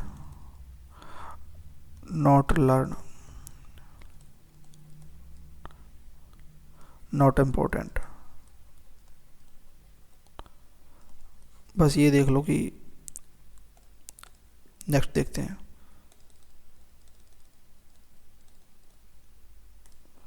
ग्रुप 14 पर आ गए हम। इंपॉर्टेंट पॉइंट्स क्या, ग्रुप 14 में वही कार्बन सिलिकॉन जर्मेनियम 10 Pb ये होता है। ठीक है, इंपॉर्टेंट पॉइंट क्या, NH2 होता है इसका इलेक्ट्रॉनिक कॉन्फ़िगरेशन। और कॉमन ऑक्सीडेशन स्टेट क्या होती है, +2 +4 कॉमन ऑक्सीडेशन स्टेट होती है। स्टेबिलिटी जो होती है +2 की इंक्रीज होती है टॉप टू बॉटम जाने पर, टॉप टू बॉटम जाने पर इंक्रीज होती है, और +4 की डिक्रीज होती है टॉप टू बॉटम जाने पर। सीधी सी बात है, lower oxidation state top to bottom जाने पर क्या होगी, इंक्रीज होगी, और हायर ऑक्सीडेशन स्टेट या ग्रुप ऑक्सीडेशन जो टॉप टू बॉटम जाने पर क्या होगी, डिक्रीज होगी। तो Pb+4 जो है वह ऑक्सीडाइजिंग एजेंट है, क्योंकि Pb जो +4 में ना रह करके किस में रहेगा, Pb+4 में ना रह करके किस में रहेगा, Pb+2 में रहेगा। तो Pb का क्या हो गया, यहाँ रिडक्शन हो गया, तो ये क्या है, खुद ऑक्सीडाइजिंग एजेंट है, ये बात है। और Sn2 जो है ये क्या रिड्यूसिंग एजेंट है, Sn+2। क्यों, Sn जो है +2 में ना रह करके Sn किस में रहेगा, +4 में रहेगा। केवल ये जो है +2 में रहेगा, बाकी ये +4 में ही रहेंगे। लेकिन जो स्टेबिलिटी है वह अगर इस पूरे ग्रुप में देखें तो टॉप टू बॉटम जाने पर क्या है, स्टेबिलिटी +4 की कम होगी कंपैरिजन में। ठीक है, लेकिन एक ही अगर एलिमेंट की देखेंगे इसमें कौन सी है, तो इसमें भाई +4 जो है वही ज़्यादा डोमिनेंट है ना कि +2। ठीक है, तो Sn+2 क्या रिड्यूसिंग एजेंट है, और Pb+4 क्या ऑक्सीडाइजिंग एजेंट है, क्योंकि Pb+4 +2 में चला जाता है। अब देखते हैं केमिकल रिएक्टिविटी, देखते हैं ग्रुप 14 की। तो ऑक्सीजन के साथ रिएक्शन करेंगे तो क्या बनाएंगे, एक तो E4 एलिमेंट है, EO बना सकते हैं, EO2 बनाया जा सकते हैं, जैसे CO या फिर CO2, ये इस प्रकार से बना सकते हैं। तो यहाँ पर क्या है, +2 में भी रह सकता है, +4, ये दो जो है इसकी ऑक्सीडेशन स्टेट होती हैं। जैसे एग्जाम्पल कौन कौन से, CO SiO बना सकता है, CO2 बना सकता है, SiO2 बना सकता है, ये सारे बना सकता है। ये +2 में है, ये +2 में है, ये +4 में है, ये +4 ऑक्सीडेशन स्टेट में है। तो इस प्रकार से ये बना देता है। ठीक है, लेकिन जो कार्बन मोनोऑक्साइड है CO जो है वह न्यूट्रल होता है, जो हम देख चुके हैं। Oxides of carbon silicon germanium ये जो है ये सारे के सारे जो है एसिडिक होते हैं, लेकिन ऑक्साइड ऑफ Sn और Pb के जो है एम्फोटेरिक होते हैं इसके ऑक्साइड। रिएक्शन विद O2 हो गया complete. Reaction with water, water के साथ do not react with water but can react with steam, steam के साथ रिएक्शन कर सकते हैं, लेकिन वाटर लिक्विड वाटर जो है उसके साथ रिएक्शन नहीं कर सकते। कौन, 14th ग्रुप के एलिमेंट कार्बन सिलिकॉन जर्मेनियम ये सारे वाटर के साथ रिएक्शन नहीं कर सकते। जैसे Sn+H2 हो गैस है, इसके साथ रिएक्शन करके SnO2 बनाते हो, प्लस हाइड्रोजन गैस इवॉल्व हो जाती है। ठीक है, गैस के साथ। Pb do not react with water due to presence of protective oxide layer, Pb जो है वाटर के साथ रिएक्ट ही नहीं करता है, नेक्स्ट विद हेलोजन के साथ अगर E4 यहाँ एलिमेंट है EX2 तो EX2 और EX4 में बनता है यहाँ +2 +4 इस प्रकार से बनता है। जैसे EX2 और यहाँ कोवैलेंट नेचर किसकी ज़्यादा रहेगी, जिस पर प्लस चार्ज ज़्यादा रहेगा, तो E+4 जो EX4 के जो हैं टेट्रा हैलाइड जो हैं वो उनकी ज़्यादा होगी डाई हैलाइड की जगह कोवैलेंट नेचर। ठीक है, फजांस रूल में हमने देखा था स्मॉल होना चाहिए कैटायन, हाईली चार्ज होना चाहिए, प्लस लार्ज एनायन होना चाहिए स्मॉल। ये कैटायन क्या होना चाहिए, स्मॉल और हाईली चार्ज होना चाहिए और लार्ज एनायन होना चाहिए, तब मोर कोवैलेंट होगा वह। ठीक है, ये छोटा सा रूल है, अगर आप याद रख सकते हैं। ऑल EX4 आर कोवैलेंट, सारे के सारे ELX4 क्यों, क्योंकि ये +4 में तो सारे के सारे टेट्रा हैलाइड्स जो हैं, जो 14th ग्रुप के टेट्रा हैलाइड है, सारे के सारे क्या होते हैं, कोवैलेंट नेचर शो करते हैं। बट PF4 जो है ये वाला जो टेट्रा हैलाइड है और SnF4 ये जो टेट्रा हैलाइड है, lead tetrafluoride and tin tetrafluoride, ये आयनिक नेचर शो करते हैं। क्यों, स्मॉल साइज एनायन, इनके साथ एनायन कौन सा, स्मॉल साइज। अगर फ्लोरीन आ जाता है, फ्लोरीन स्मॉल साइज है, यहाँ कंडीशन क्या होनी चाहिए, large anion, small size anion है, उस कारण से ये क्या आयनिक जो है नेचर शो करते हैं, Pb एंड SnF4, सीधी सी बात है। नेक्स्ट देखते हैं स्टेबिलिटी ऑफ X2 की स्टेबिलिटी देखें तो +2 है, तो सीधी सी बात है टॉप टू बॉटम जाने पर +2 की स्टेबिलिटी बढ़ेगी। तो CX2, SiX2, GeX2, SnX2, PbX2, तो PbX2 की सबसे ज़्यादा स्टेबिलिटी है और CX2 की सबसे कम है। PbI4 डू नॉट एग्जिस्ट, क्यों, Pb +4 ऑक्सीडेशन स्टेट में ना रह करके +2 में रहेगा। Pb की ज़्यादा स्टेबिलिटी किस में रहेगी, +2 में रहेगी। तो उसी तरह ये जो है TlI3 की तरह ये होगा, ये तो ये एग्जिस्ट ही नहीं करता PbI4। नेक्स्ट देखते हैं PbI4 डू नॉट एग्जिस्ट, हाँ ये इसके बारे में लिखा हुआ है।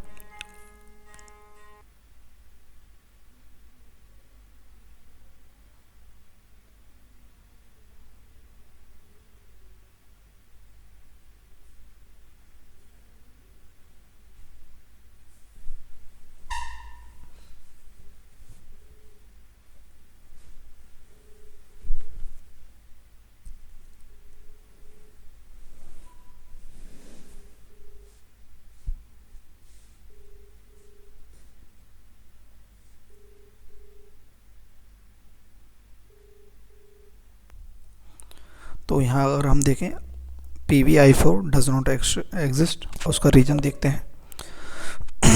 तो ये Pb का जो इलेक्ट्रॉनिक कॉन्फ़िगरेशन है, ये अकॉर्डिंग टू NCERT जो रीजन दे रखा वो देख रहे हैं हम। PbF4 और 5d10 ये इलेक्ट्रॉन आ जाते हैं, इनके इन इलेक्ट्रॉन के कारण सीलिंग इफेक्ट डिक्रीज हो जाता, तो जेड इफेक्ट इंक्रीज हो जाता। तो ये जो है इसका इनर्ट पेयर इफेक्ट के कारण इस पर अट्रैक्शन ज़्यादा हो जाएगा इसके जो न्यूक्लियस है।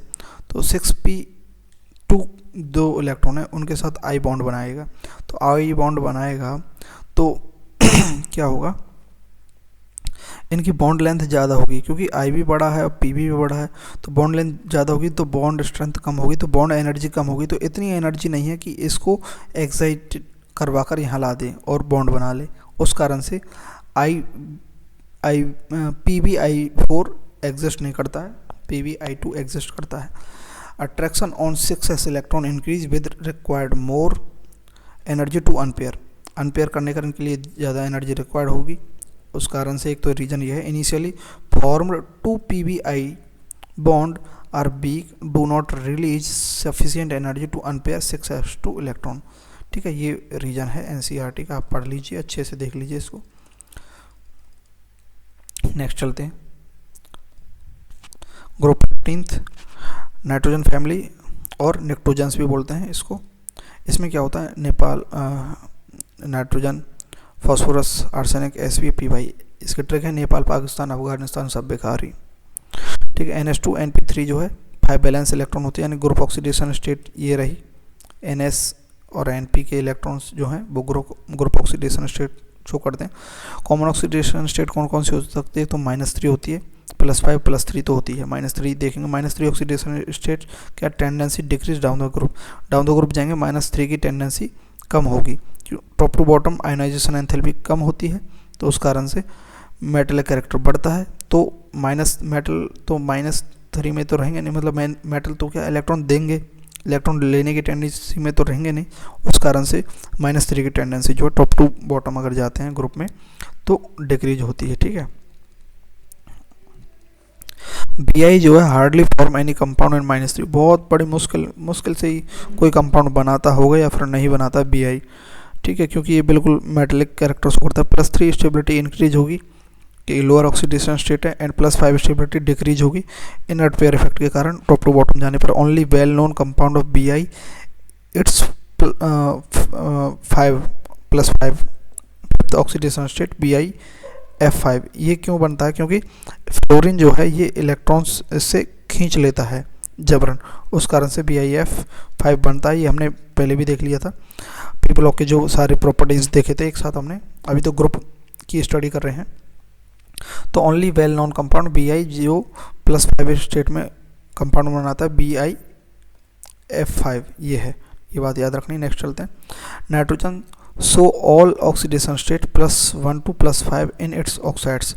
देखो N2O, NO, N2O3, N2O4, N2O5, ये सारे के जो है ऑक्साइड्स शो करता है नाइट्रोजन +1 से लेकर +5 तक की ऑक्सीडेशन स्टेट।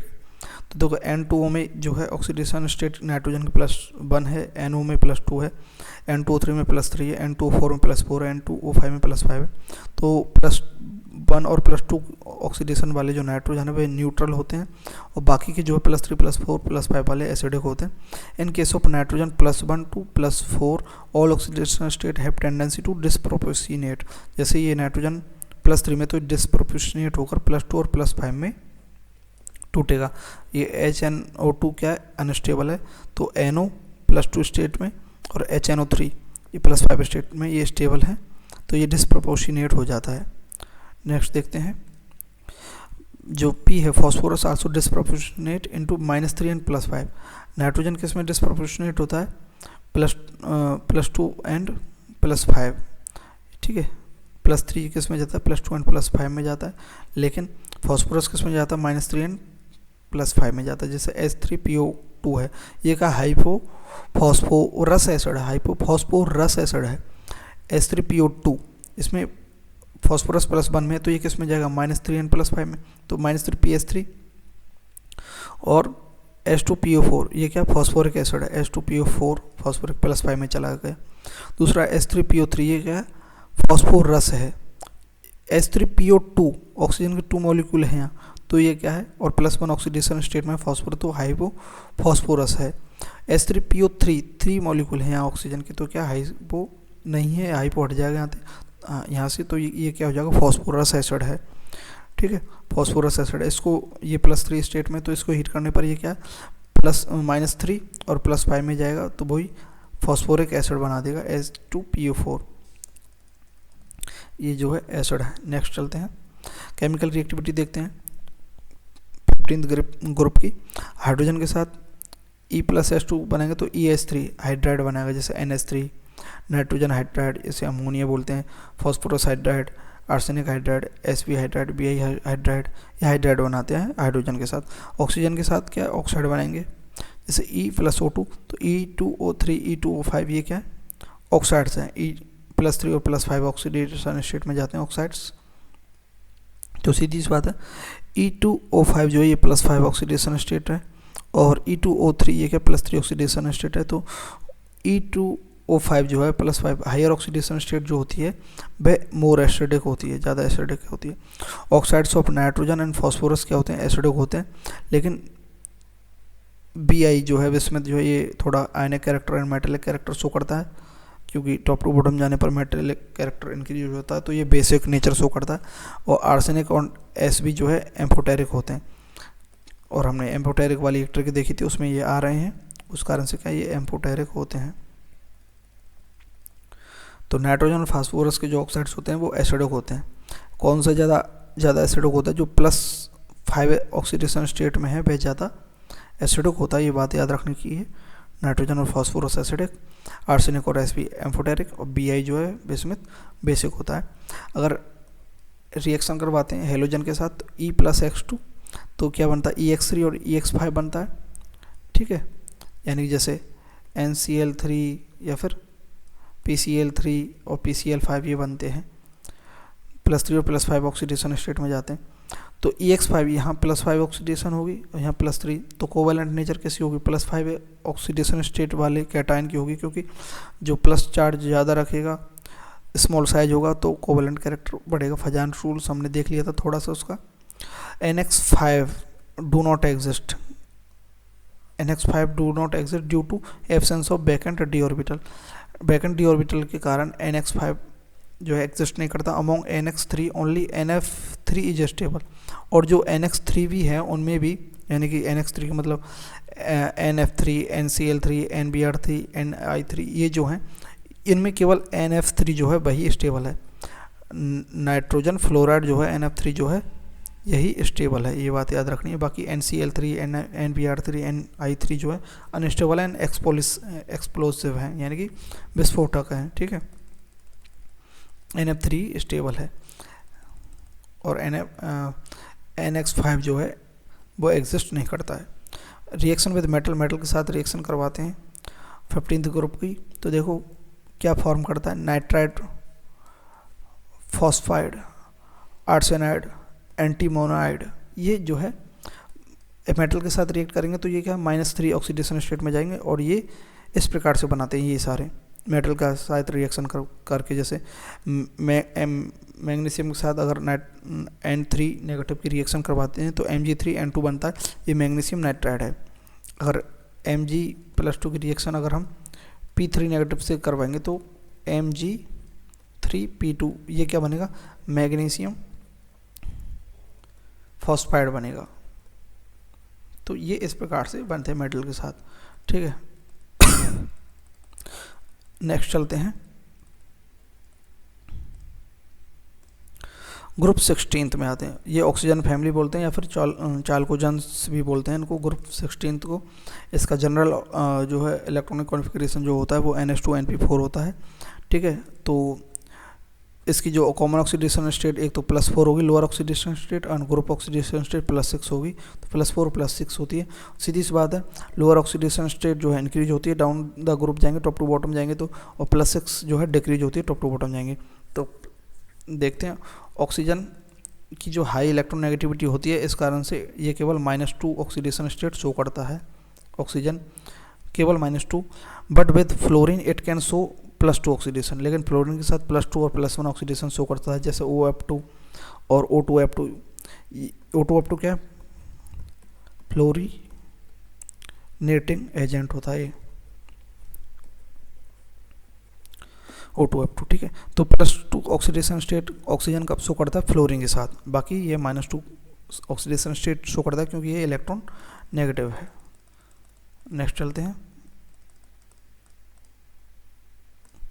रिएक्टिविटी देखते हैं। अगर H2 के साथ रिएक्शन करवाते हैं E+H2, ये क्या है, ऑक्सीजन फैमिली है, ऑक्सीजन फैमिली के E4 एलिमेंट हैं, ठीक है।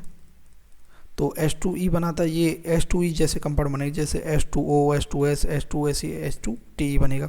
ऑक्सीजन के साथ रिएक्शन करवाते हैं तो कैसे बनते हैं, EO2 और EO3, EO2 मतलब +4 में और EO3 +6 में बनते हैं। जैसे देखते हैं, ये जो ऑक्साइड्स होते हैं ये सारे के सारे एसिडिक होते हैं, जैसे SO2, TO2, ये क्या रिड्यूसिंग नेचर के, क्योंकि SO2 यहाँ क्या है, SO2 यहाँ किस में +4 ऑक्सीडेशन स्टेट में, लेकिन सल्फर जो किस में रहता है +6 ऑक्सीडेशन स्टेट में रहता है, तो ये खुद का क्या करेगा ऑक्सीडेशन, तो ये क्या है, एक रिड्यूसिंग एजेंट है। तो ये क्या रिड्यूसिंग नेचर डिक्रीज हो जाती है, ये ज़्यादा रिड्यूसिंग है। लेकिन TeO2 क्या है, ये कम रिड्यूसिंग नेचर है। TeO2 ये किस में है, +4 में है, तो TU किस में जाना पसंद करेगा, T+2 में ज़्यादा प्रेफर करेगा। तो ये क्या है, TeO2 क्या है, एक ऑक्सीडाइजिंग एजेंट है, क्योंकि ये खुद का क्या कर रहा है, रिडक्शन कर रहा है। हमने देखा था कि T जो है किस में रहता है, +2 ऑक्सीडेशन में रहता है, ना +4 में ना +6 में, नहीं PO रहता है किस में, देखो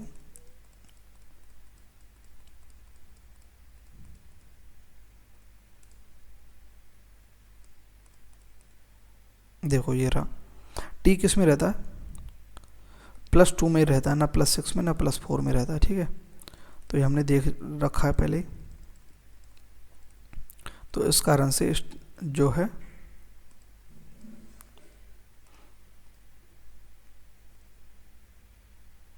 अगर हम SO2 टू TeO2 जाएंगे तो रिड्यूसिंग नेचर जो है कम होगी, क्योंकि ये ज़्यादा क्या है, ये रिड्यूसिंग एजेंट है और ये क्या है, TO2 ऑक्सीडाइजिंग एजेंट है।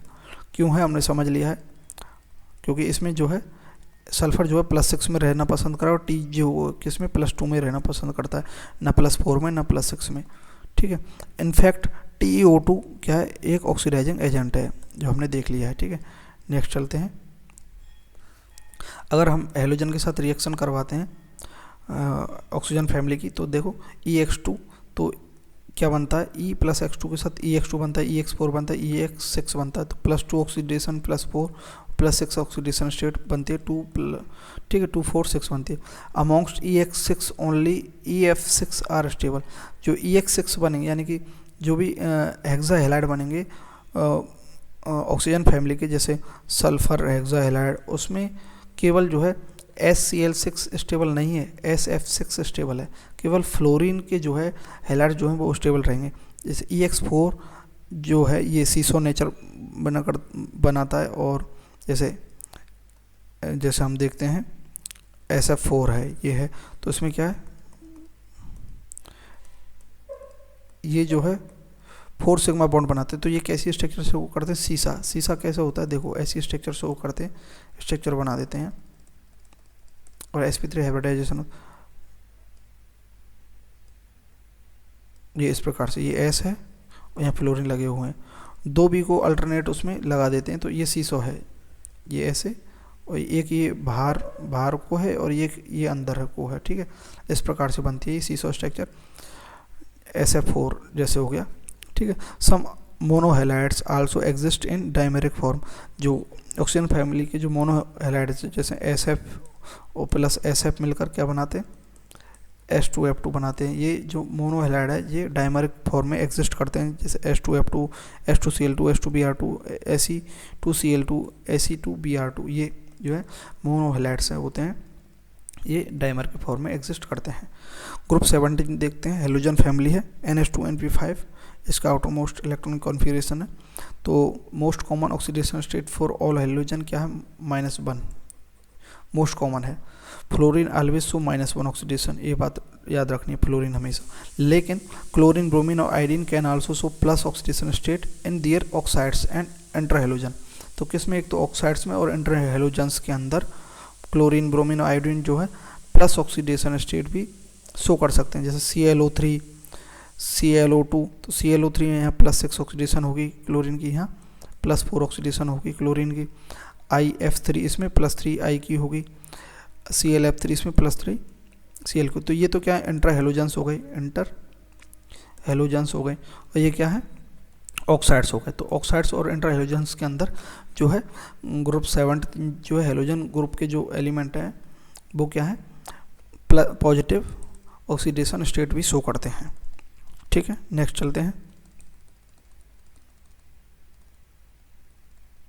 वैसे जनरली जो है हेलोजन -1 में ही रहते हैं। Halogens are coloured due to HOMO LUMO transition. ये होमोल्यूमो ट्रांजिशन MOT है, मॉलिक्यूलर ऑर्बिटल थ्योरी की बात है, जो केमिकल बॉन्डिंग है। तो ये तो कॉन्सेप्ट छोड़ देते हैं, लेकिन बस ये वैसे भी यही इंपॉर्टेंट है हमारे सिलेबस के हिसाब से। फ्लोरीन जो है वह येलो कलर शो करता है, chlorine greenish yellow, bromine brown, I2 violet, ये कलर होते हैं, ठीक है। ये याद रखो, फ्लोरीन का येलो होता है, क्लोरीन का ग्रीनिश येलो होता है, fluorine yellow, chlorine greenish yellow, bromine BR bromine मतलब ब्राउन, और I मतलब वॉयलेट, ये कलर शो करते हैं। ये जो हेलोजन्स है, फ्लोरीन येलो कलर शो करता है, क्लोरीन ग्रीनिश येलो करता है, ब्रोमीन ब्राउन, और I2 जो है वॉयलेट कलर शो करता है। आयोडीन ये किसके कारण, होमोल्यूमो ट्रांजिशन के कारण शो करते हैं। नेक्स्ट देखते हैं bond dissociation enthalpy of halogen. Halogen की बॉन्ड डिसोसिएशन एंथैल्पी देखते हैं। क्लोरीन, ब्रोमीन, फ्लोरीन, आयोडीन, ये बॉन्ड डिसोसिएशन एनर्जी या फिर बॉन्ड एनर्जी बोल सकते हैं। तो सबसे ज़्यादा किसकी होती है, क्लोरीन की होती है, फिर ब्रोमीन, फिर फ्लोरीन, फिर आयोडीन। तो ये जो सीक्वेंस है साइज के अकॉर्डिंग चलना चाहिए था, यानी कि सबसे ज़्यादा फ्लोरीन की होनी चाहिए थी, फिर क्लोरीन, F2Cl2, फिर ब्रोमीन, फिर आयोडीन। लेकिन यहाँ बीच में जो है फ्लोरीन कम क्यों हो गया? क्योंकि बॉन्ड एसोसिएशन जो है इसकी कम हो गई, होनी चाहिए ज़्यादा यहाँ होनी चाहिए थी, लेकिन कम क्यों हो गई? क्योंकि इसके बीच में जो है पाई जो है इलेक्ट्रॉन्स जो हैं, पाई ऑर्बिटल्स के जो इलेक्ट्रॉन्स है वो एक दूसरे को क्या करते हैं? रिपेल करते हैं। तो इसके अंदर जो है बॉन्ड टूटने की क्षमता ज़्यादा है, ईजिली टूट जाएगा बॉन्ड, ठीक है। Bond dissociation in lower than expectation due to lone pair repulsion, sorry lone pair repulsion. इसके अंदर जो लोन पेयर हैं इनके अंदर क्या होगा? रिपल्सन होगा, क्योंकि ये एटम जो है, ये F2 मॉलिक्यूल जो है बहुत छोटा होता है, तो इसका जो ये है, ये पास होते हैं ये लोन पेयर, तो ये दोनों क्या आपस में रिपेल करेंगे तो ये ईजिली टूट जाएगा। तो बॉन्ड डिसोसिएशन एनर्जी का ऑर्डर तो क्या है? क्लोरीन, ब्रोमीन, फिर फ्लोरीन और आयोडीन की सबसे कम है। आयोडीन की सबसे कम क्यों है? जैसे आई बड़ा मॉलिक्यूल है, ठीक है, तो इसके जो लोन पेयर होते हैं वो इतने दूर होते हैं कि ये रिपल्सन शो ही नहीं कर पाते, तो रिपल्सन शो नहीं करेंगे तो बड़ा होने के कारण ये टूट तो जाएगा ईजिली। लेकिन फ्लोरीन जो है वह और जल्दी टूटेगा इसके कंपैरिजन, क्योंकि फ्लोरीन के जो है लोन पेयर ज़्यादा पास है तो ये रिपेल कर पाते हैं। और क्लोरीन जो है ये क्या है? दूरी भी है, और ये क्या है? अकॉर्डिंग टू साइज इसका छोटा है और लोन पेयर भी दूर है, इस कारण से इसमें जो है बॉन्ड डिसोसिएशन एंथैल्पी या फिर बॉन्ड एनर्जी है वो सबसे ज़्यादा, इसको तोड़ने के लिए ज़्यादा एनर्जी लगानी पड़ेगी, बॉन्ड डिसोसिएशन एनर्जी, ये बात है। तो ये ऑर्डर हमें याद रखना है बॉन्ड डिसोसिएशन एनर्जी का। क्लोरीन सबसे ज़्यादा, उससे कम फ्लोरीन, फिर उससे कम ब्रोमीन, उससे कम फ्लोरीन, फिर आयोडीन होती है। But bond length is normal based on size के अनुसार बॉन्ड लेंथ होती है। सबसे कम बॉन्ड लेंथ फ्लोरीन की, उससे ज़्यादा क्लोरीन, फिर ब्रोमीन, आयोडीन।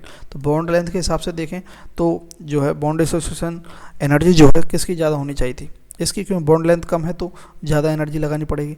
नहीं, यहाँ पर एक इफेक्ट शो कर रहा है, क्या? लोन पेयर रिपल्सन, उसके कारण से इसकी बॉन्ड डिसोसिएशन एनर्जी यहाँ की जगह यहाँ आ जाती है। बाकी ऑर्डर सेम इस प्रकार से रहेगा, ठीक है। तो ये हमने देख लिया है। नेक्स्ट चलते हैं। हेलोजन्स क्या होते हैं? हेलोजन्स क्या है? X2 होते हैं जो, ये क्या? नॉन पोलर मॉलिक्यूल होते हैं। फ्लोरीन से बड़ा क्लोरीन, क्लोरीन से बड़ा ब्रोमीन, ब्रोमीन से बड़ा आयोडीन। ये किसमें? साइज में बड़े, मॉलिक्यूलर वेट बढ़ेगा तो बिग वंडर वाल फोर्स भी बढ़ेगा, तो इनका मेल्टिंग पॉइंट भी बढ़ रहा है, बॉइलिंग पॉइंट भी बढ़ रहा है, ठीक है। Attraction between molecules increase, big wonder वाल फोर्स इंक्रीज होगा, क्योंकि मॉलिक्यूलर वेट बढ़ेगा तो बिग वंडर वाल फोर्स बढ़ेगा, बिग वंडर वाल फोर्स बढ़ेगा तो अट्रैक्शन बढ़ेगा, अट्रैक्शन बढ़ेगा तो क्या होगा? फिजिकल स्टेट चेंज होगी इनकी।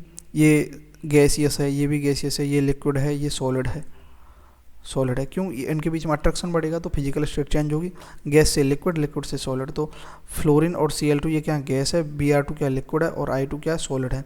ये रूम टेम्परेचर पर होती है। ये क्यों होती है? क्योंकि मॉलिक्यूलर वेट बढ़ता है तो बिग वंडर वाल फोर्स बढ़ता है, बिग वंडर वाल फोर्स बढ़ेगा तो अट्रैक्शन बिटवीन मॉलिक्यूल्स इंक्रीज होगा, तो अट्रैक्शन इंक्रीज होगा तो क्या है? फिजिकल स्टेट चेंज होगी, तो फिजिकल स्टेट गैस से लिक्विड, लिक्विड से सॉलिड होती है हेलोजन्स के अंदर। नेक्स्ट देखते हैं oxidising power of halogen. Halogen की ऑक्सीडाइजिंग पावर देखते हैं। रेडी एक्सेप्टेंस, ये रेडी रहते हैं, acceptance for an electron is main reason for strong oxidising nature of halogen. ये क्या? इलेक्ट्रॉन लेने के लिए रेडी रहते हैं, तो इलेक्ट्रॉन लेंगे तो ये क्या अपने आप को क्या करेंगे? इलेक्ट्रॉन ले करके अपने आप को रिड्यूस कर देंगे। इलेक्ट्रॉन लेना मतलब रिडक्शन होना, क्यों? क्योंकि उसकी जो है ऑक्सीडेशन स्टेट नेगेटिव हो जाएगी। इलेक्ट्रॉन लेने के लिए ये क्या है? हमेशा रेडी रहते हैं, तो ऑक्सीडाइजिंग नेचर जो है स्ट्रॉन्ग ऑक्सीडाइजिंग नेचर, तो F2 और Cl2 ये क्या? स्ट्रॉन्ग ऑक्सीडाइजिंग एजेंट है, ये किसी का भी ऑक्सीडेशन कर देते हैं। फिर जो ब्रोमीन और आयोडीन जो है ये वीक ऑक्सीडाइजिंग एजेंट है। जो सीक्वेंस है वो इस प्रकार से ऑर्डर, फ्लोरीन की सबसे ज़्यादा, उससे कम क्लोरीन, उससे कम ब्रोमीन और सबसे कम आयोडीन होती है। ये ऑक्सीडाइजिंग पावर है। स्ट्रॉन्ग ऑक्सीडाइजिंग एजेंट जो है फ्लोरीन और क्लोरीन है, वीक कौन से? ब्रोमीन और आयोडीन है। तो ये हो गई ऑक्सीडाइजिंग पावर ऑफ हेलोजन्स। सबसे ज़्यादा किसकी होगी? फ्लोरीन की होगी। फिर क्लोरीन, फिर ब्रोमीन, फिर iodine. Fluorine is strongest oxidising agent due to, क्यों है strongest oxidising agent? Due to low dissociation enthalpy. Lone pair repulsion के कारण इजीली टूट जाता है, तो डिसोसिएशन एंथैल्पी बहुत कम है। और मेन रीजन क्या है? हाई हाइड्रेशन एंथैल्पी, यानी कि हाइड्रेशन एंथैल्पी जो है बहुत हाई है, कि बहुत छोटा है और इसका जो फाई है बहुत ज़्यादा है। चार्ज अपॉन रेडियस फाई जो हमने देखा था पीरियोडिक टेबल के अंदर और एस ब्लॉक के अंदर भी देख लिया था। तो उसके कारण क्या है, इसकी एंथैल्पी, हाइड्रेशन एंथैल्पी ज़्यादा होने के कारण ये क्या स्ट्रॉन्ग ऑक्सीडाइजिंग एजेंट है। ये क्या इलेक्ट्रॉन लेने के लिए रहता है हमेशा। जैसे ये F2 है, इसमें हम थोड़ी सी एनर्जी देंगे, एंडो मतलब एनर्जी हमने दी, यहाँ एनर्जी दी, तो ये क्या है गैसियस फॉर्म में आ गया। ठीक है, गैसियस फॉर्म के बाद इसमें क्या है, ये क्या इलेक्ट्रॉन लेने की टेंडेंसी इसमें ज़्यादा, इलेक्ट्रॉन एफिनिटी ज़्यादा है, तो ये क्या इलेक्ट्रॉन लेकर के क्या एनर्जी रिलीज करेगा, तो एक्सोथर्मिक रिएक्शन होगी, फिर F नेगेटिव बन जाएगा गैसियस में। फिर हम जैसे इसको हाइड्रेशन एनर्जी H2 के पास लाएंगे तो ये क्या है बहुत ज़्यादा एक्सोथर्मिक रिएक्शन होगी, क्योंकि बहुत सारा जो है हीट रिलीज करेगा, क्योंकि बहुत सारे जो है H2O मॉलिक्यूल को अपने सराउंड करेगा, तो F नेगेटिव एक्वस सॉल्यूशन बन जाएगा। तो ये क्या स्ट्रॉन्गेस्ट ऑक्सीडाइजिंग एजेंट होता है। क्या होता है, लो डिसोसिएशन एनर्जी एंथैल्पी होती है, और दूसरा है हाइड्रेशन एंथैल्पी बहुत ज़्यादा होती है।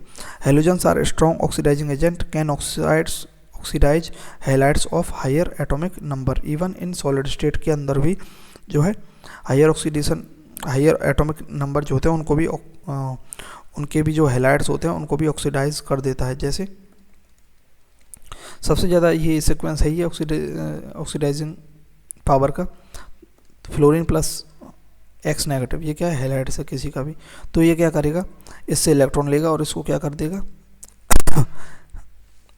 ऑक्सीडाइज कर देगा। ये किस में है -1 में, तो ये किस में चला जाएगा 0 के अंदर, तो ये ऑक्सीडाइज हो गया ना, और ये F जो फ्लोरीन खुद क्या हो गया रिड्यूज हो गया। ठीक है, जैसे Cl2 लेंगे और उसके बाद का कोई भी हैलाइड लेंगे, Cl के बाद ब्रोमीन या आयोडीन लेंगे, तो क्या करेगा ये Cl2 खुद तो क्या हो जाएगा रिड्यूज हो जाएगा, और जो भी आएगा इसके बाद का जो है उसको क्या कर देगा ऑक्सीडाइज कर देगा। ऐसे जैसे एग्जांपल ब्रोमीन है, ब्रोमीन के बाद आयोडीन लेते हैं, आई नेगेटिव लेते हैं, तो ब्रोमीन क्या है Br नेगेटिव में चला जाएगा, ब्रोमीन का क्या होगा रिडक्शन, और आई क्या है I2 में कन्वर्ट हो जाएगा, इसका क्या हो जाएगा ऑक्सीडेशन हो जाएगा। तो किसी को भी ऑक्सीडाइज कर देते हैं ये हैलाइड्स जो होते हैं, हेलोजन जो होते हैं, किसी के भी हैलाइड्स को, हायर एटॉमिक नंबर के हैलाइड्स जो होते हैं उनको भी क्या कर देते हैं ऑक्सीडाइज कर देते हैं। Oxidising nature of halogen can also observe by their reaction with water, water के साथ रिएक्शन करवाते हैं तब भी हम देख सकते हैं। जैसे fluorine oxidise water fluorine plus H2 डालेंगे तो यहाँ से क्या है ऑक्सीजन की यहाँ O2 नेगेटिव में है ऑक्सीजन, लेकिन ये हाइड्रोजन के साथ HF बना लेता है, हाइड्रोजन नेगेटिव में चला गया, तो हाइड्रोजन को तो क्या हो गया रिडक्शन, लेकिन इसका क्या कर दिया ऑक्सीडेशन कर दिया,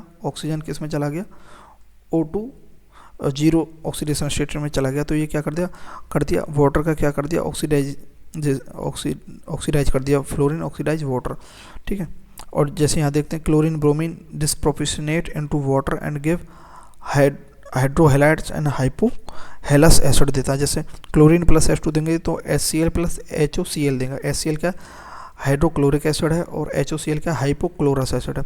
इसी प्रकार ब्रोमीन प्लस H2 देंगे तो HBr और HOBr बनाएंगे, तो HBr क्या है हाइड्रोब्रोमिक एसिड है और HOBr क्या हाइपोब्रोमस एसिड है।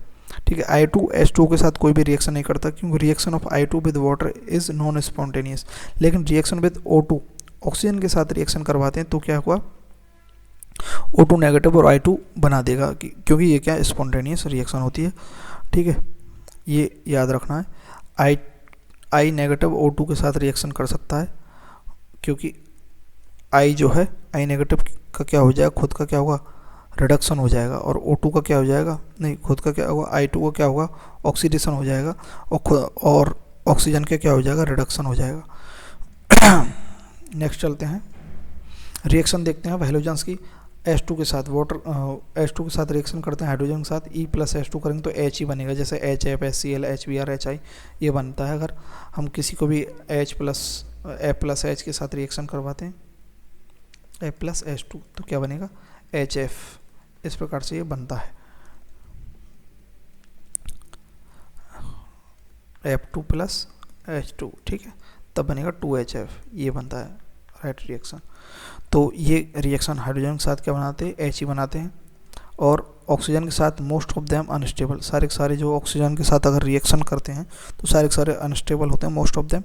जैसे F2 प्लस O2 ये रिएक्शन करवाते हैं तो OF2 बनता है, तो ये मोर स्टेबल है इन कंपेरिजन O2F2। O2F2 क्या, फ्लोरिनेटिंग एजेंट है, और ये फ्लोरीन के साथ जो भी ऑक्साइड्स बनते हैं उनको क्या बोलते हैं, फ्लोराइड्स बोलते हैं, ना कि ऑक्साइड्स बोलते हैं। तो फ्लोरीन के साथ कोई भी ऑक्साइड्स नहीं बनता है, फ्लोराइड्स ही बनता है, क्योंकि इलेक्ट्रोनेगेटिविटी जो होती है किसकी, फ्लोरीन की, वह ज़्यादा होती है ऑक्सीजन से। तो जिसकी ऑक्सीजन इलेक्ट्रोनेगेटिविटी कम होती है वह क्या माना जाता है, मेटल माना जाता है।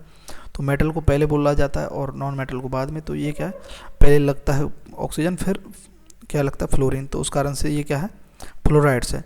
तो इनको फ्लोराइड्स भी ही बोलेंगे, ना कि ऑक्साइड्स बोलेंगे। लेकिन ClO2 के साथ Cl2O, Cl2O6, Cl2O7, Cl2O2 all are explosive और ऑक्सीडाइजिंग एजेंट हैं।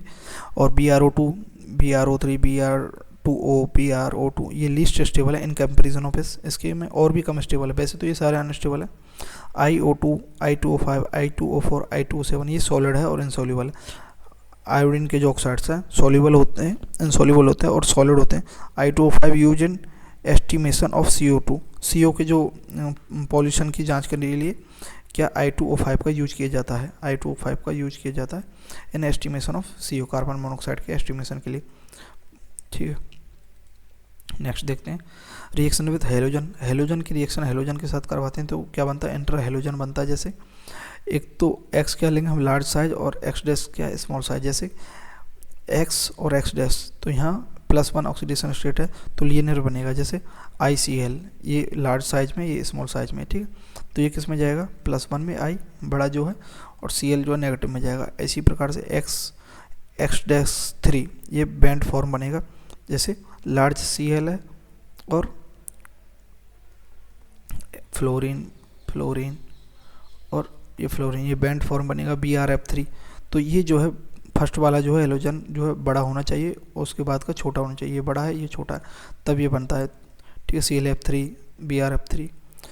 नेक्स्ट क्या है, X-5 ये +5 ऑक्सीडेशन में है, स्क्वायर पिरामिडल बनेगा, BrF5 बनेगा इसमें, ठीक है। X-7 पेंटागोनल बाइपिरामिडल बनेगा। ओनली IF7 इज नोन, केवल IF7 ही बनेगा इसमें, और कोई नहीं बन सकता +7 ऑक्सीडेशन स्टेट में, ये बात याद रखनी, IF7 ही बनेगा। नेक्स्ट देखते हैं मेटल के साथ हेलोजन की रिएक्शन करवाते हैं। हेलोजन प्लस मेटल हैलाइड्स देते हैं, जैसे कि कोवेलेंट कैरेक्टर जो है बढ़ता है। टॉप टू बॉटम जाएंगे हेलोजन के अंदर तो कोवेलेंट कैरेक्टर बढ़ेगा, क्यों, क्योंकि मेटल और जो एनायन की साइज जो है वह इंक्रीज हो रही है, तो कोवेलेंट कैरेक्टर बढ़ेगा। हमने देखा था फजांस रूल के अंदर कैटायन की पे चार्ज बढ़ता है और स्मॉल साइज होता है, या फिर एनायन लार्ज साइज का होता है तो कोवेलेंट कैरेक्टर बढ़ता है। तो टॉप टू बॉटम जाने पर कोवेलेंट कैरेक्टर बढ़ेगा अगर मेटल के साथ रिएक्ट करवाते हैं। तो यह है कोवेलेंट कैरेक्टर इस प्रकार से बढ़ रहा है। फ्लोरीन से ज़्यादा क्लोरीन, क्लोरीन से ज़्यादा ब्रोमीन, ब्रोमीन से ज़्यादा iodine. MF, MCl, MBr, MI ये क्या मेटल है कोई भी, जैसे SbCl और SbCl5, तो ये किस में है, +1 स्टेट में, ये किस में, +5 स्टेट में। तो कोवेलेंट किसका ज़्यादा होगा, +5 स्टेट में ही ये कैटायन है। लेकिन SnCl2, SnCl2 Cl4 में, ये +2 में है, ये +4 में, तो कौन होगा कोवेलेंट, यही रहेगा ना ज़्यादा। जो कैटायन पर प्लस चार्ज ज़्यादा बढ़ेगा या फिर एनायन लार्ज साइज का होगा तो कोवेलेंट कैरेक्टर बढ़ेगा, ये हमने देख लिया था। नेक्स्ट चलते हैं। O2F2 क्या है, फ्लोरिनेटिंग एजेंट है, is use to recover PU, जो PU है from spent nuclear fuel. Spent nuclear fuel जो होता है PU जो होता है ना, O2F2 की रिएक्शन करवाते हैं। जो न्यूक्लियर जो रिएक्टर होते हैं उनमें जब जो फ्यूल का काम PU करता है तो कुछ जो है PU बच जाता है कचरे के रूप में, तो उस कचरे को लेकर के O2F2 के साथ रिएक्शन करवाएंगे तो PuF6 बनता है, जो recovery is form of fluorides, fluoride की फॉर्म में रिकवरी हो जाती है PuF6 की। और ये क्या है, फ्लोरिनेटिंग एजेंट है O2F2 लेते हैं। ये बहुत महंगा होता है, इस कारण से इसको रिकवरी करते हैं, न्यूक्लियर रिएक्टर में काम आता है। अब देखते हैं इंपॉर्टेंट नोट्स देख लेते हैं यहाँ तक हमारे। Stability order of oxides of chlorine bromine iodine. Chlorine bromine iodine की स्टेबिलिटी देखते हैं ऑक्साइड्स की। ऑक्साइड्स ऑफ आयोडीन सबसे ज़्यादा स्टेबल रहे, ऑक्साइड्स ऑफ क्लोरीन उससे कम, ऑक्साइड्स ऑफ ब्रोमीन उससे कम। ये क्यों स्टेबल है? क्लोरीन ब्रोमीन आयोडीन की ऑक्साइड्स देखेंगे, क्योंकि फ्लोरीन जो है वह ऑक्सीजन के साथ ऑक्साइड्स बनाता ही नहीं है। ऑक्साइड क्यों नहीं बनाता है? OF2 या O2F2 क्यों? क्योंकि ये फ्लोराइड ही बनाता है, क्योंकि ये ज़्यादा इलेक्ट्रोनेगेटिव है इलेक्ट्रॉन की ऑक्सीजन के कंपैरिजन में। तो यहाँ देखते हैं stability order of oxides of chlorine bromine iodine. तो O2 ऑक्साइड्स ऑफ आयोडीन जो होता है वह ज़्यादा क्या होता है? स्टेबल होता है। क्यों होता है? कि मोर पोलर बॉन्ड होते हैं इसमें ड्यू टू लेस इलेक्ट्रोनेगेटिविटी और आई की लेस इलेक्ट्रोनेगेटिविटी होने के कारण पोलर बॉन्ड होते हैं, तो आयनिक कैरेक्टर बढ़ता है। आयनिक कैरेक्टर बढ़ता है तो क्योंकि आई लेस इलेक्ट्रोनेगेटिविटी होती तो इसमें क्या प्लस चार्ज आ जाता है, इसमें O नेगेटिव में है ही, तो आयनिक कैरेक्टर बढ़ जाता है, तो स्टेबिलिटी इसकी ज़्यादा हो जाती है। लेकिन Cl के अंदर जो है साइज किसका? ब्रोमीन का बड़ा है ना। ब्रोमीन का साइज बड़ा होते हुए भी इसकी स्टेबिलिटी ऑक्साइड्स की कम है। क्यों है वो देखेंगे। Cl is capable to form multiple bonds by with oxygen. Oxygen के साथ मल्टीपल बॉन्ड बना सकता है क्लोरीन, लेकिन ब्रोमीन जो है लैक्स इन बोथ में lakhs, that's why least stable, come stable होता है ब्रोमीन, क्योंकि ना तो वह क्या आयनिक कैरेक्टर शो करता है, ठीक है, और ना ही वह मल्टीपल बॉन्ड बना सकता है ऑक्सीजन के साथ। तो स्टेबिलिटी का ऑर्डर ये है, ये हमें मेनली याद रखना है, ये है, ठीक है। नेक्स्ट चलते हैं इंट्राहेलोजन और हेलोजन। इंट्राहेलोजन क्या बनाते हैं? पोलर बॉन्ड बनाते हैं। पोलर बॉन्ड मिलकर के डाइपोल बनाते हैं। पोलर जो होते हैं इंट्राहेलोजन मॉलिक्यूल, वो मिलकर के डाइपोल बॉन्ड बनाते हैं। मोर अट्रैक्शन होता है बिटवीन मॉलिक्यूल्स, जैसे तो अट्रैक्शन ज़्यादा होगा तो मोर मेल्टिंग पॉइंट और बॉइलिंग पॉइंट भी ज़्यादा होगा। जैसे ICL है, ये दोनों क्या पोलर मॉलिक्यूल बन गए, ICL। तो पोलर मॉलिक्यूल हैं तो ये डाइपोल अट्रैक्शन शो करेंगे, तो इनके बीच में क्या है मोर अट्रैक्शन होगा, तो more melting point and boiling point होगा। लेकिन हेलोजन जो है नॉन पोलर होते हैं, ठीक है, नॉन पोलर होते हैं, तो इनके बीच में क्या होगा लैंडन डिस्पर्सन फोर्स लगेगा, तो कंपेरेटिवली लेस अट्रैक्टिव होंगे, तो मेल्टिंग पॉइंट और बॉइलिंग पॉइंट कम होगा हेलोजन्स का, लेकिन इंट्राहेलोजन्स का ज़्यादा होगा melting point and boiling point, ठीक है। ये रीजन है किसका ज़्यादा है किसका कम है, melting point and boiling point. Reactivity order of interhalogens and halogen. Halogens और इंट्राहेलोजन्स की रिएक्टिविटी FIX पिक्स से याद रखो। सबसे ज़्यादा रिएक्टिविटी फ्लोरीन की होगी, most reactive due to bond dissociation energy. Bond dissociation energy इसकी क्या है कम है। क्यों कम है? क्योंकि इसमें जो लॉन पेयर हैं वो रिपेल कर देते हैं, तो इस कारण से बॉन्ड डिसोसिएशन एनर्जी क्या है कम है, उसके कारण ये सबसे ज़्यादा स्टेबल है। उसके बाद कौन है? आई मतलब इंट्राहेलोजन। उसके बाद इंट्राहेलोजन है स्टेबल, और सबसे कम स्टेबल जो है इसमें अदर हेलोजन है, हेलोजन्स अदर देन फ्लोरीन के अलावा जितने भी हेलोजन्स है Cl2 Br2 I2 ये क्या है इंट्राहेलोजन से कम स्टेबल। तो ये स्टेबिलिटी ऑर्डर हुआ। नेक्स्ट देखते हैं इंपॉर्टेंट प्रॉपर्टीज़ ऑफ ग्रुप 15, 16 और 17 के हाइड्राइड्स की इंपॉर्टेंट प्रॉपर्टीज़ यहाँ देखते हैं। जैसे 15 ग्रुप के जो हाइड्राइड्स हैं ammonia NH3 PS3 S3 SVS3, और 16 के जो hydride H2S H2SE 17th HF HCl HBr HI ये है। तो इसमें EH जो है EH बॉन्ड लेंथ इंक्रीज होगी। टॉप टू बॉटम जाएंगे तो हम टॉप टू बॉटम जाने पर एलिमेंट और हाइड्रोजन के बीच की जो बॉन्ड लेंथ है वो बढ़ेगी। EH bond dissociation energy decrease होगी। क्यों बॉन्ड लेंथ बढ़ेगी? क्योंकि ये साइज में बड़े होते जा रहे हैं, ये बड़ा है, ये से छोटा है, सबसे छोटा, तो साइज बढ़ेगा तो इसके बीच की जो बॉन्ड लेंथ है जो हाइड्रोजन और इन एलिमेंट के बीच की जो बॉन्ड लेंथ है वो बढ़ेगी। बॉन्ड लेंथ बढ़ेगी तो बॉन्ड डिसोसिएशन एनर्जी घटेगी। बॉन्ड डिसोसिएशन एनर्जी घटेगी तो थर्मल स्टेबिलिटी कम होगी, यानी कि थोड़ी सी हीट देने पर ही ये टूट जाएंगे। तो थर्मल स्टेबिलिटी घटेगी तो रिड्यूसिंग नेचर क्या होगी इंक्रीज होगी। रिड्यूसिंग नेचर इंक्रीज मतलब ये क्या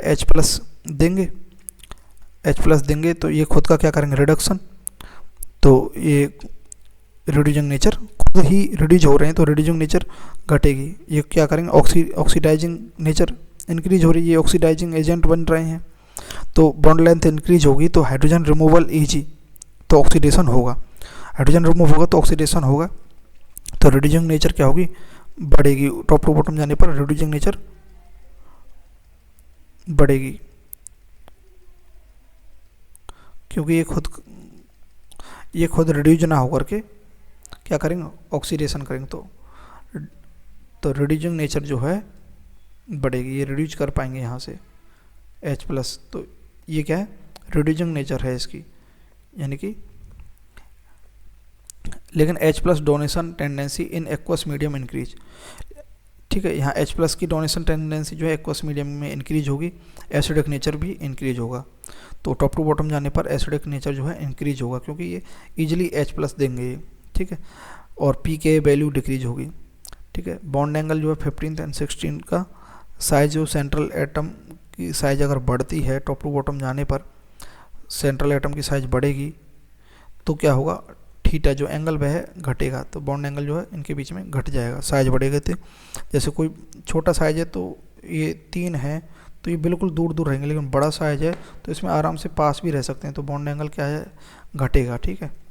ये बात याद रखने की है, समझने की है, इसे अच्छे से देखेंगे तो समझ में आ जाएगा, खुद से एक बार अगर लिख सकते हैं तो लिख लीजिए, ठीक है। मेल्टिंग पॉइंट की ट्रिक आगे देखेंगे, 1 1 2 और बॉइलिंग पॉइंट 2 1 1, ये ठीक है। Lone pair donation tendency decrease होगी, टॉप टू बॉटम जाएंगे, ठीक है। लुईस बेस नेचर डिक्रीज होगी, लुईस बेस नेचर जो है डिक्रीज होगी टॉप टू बॉटम जाने पर, क्यों, देखो लुईस बेस ऑर्डर क्या है, सबसे ज़्यादा ये है, ये क्या इलेक्ट्रॉन ट्रांसफ़र करे, फिर पीएच है, फिर एएस है, फिर देखियो लोन पेयर डोनेशन टेंडेंसी कम हो रही है, कम लोन पेयर डोनेट कर पाएंगे, लेकिन NH3 जो है ज़्यादा लोन पेयर डोनेट कर पाएगा, तो लुईस बेस का ऑर्डर जो है डिक्रीज होगा, सबसे अच्छा लुईस बेस NH3 होगा।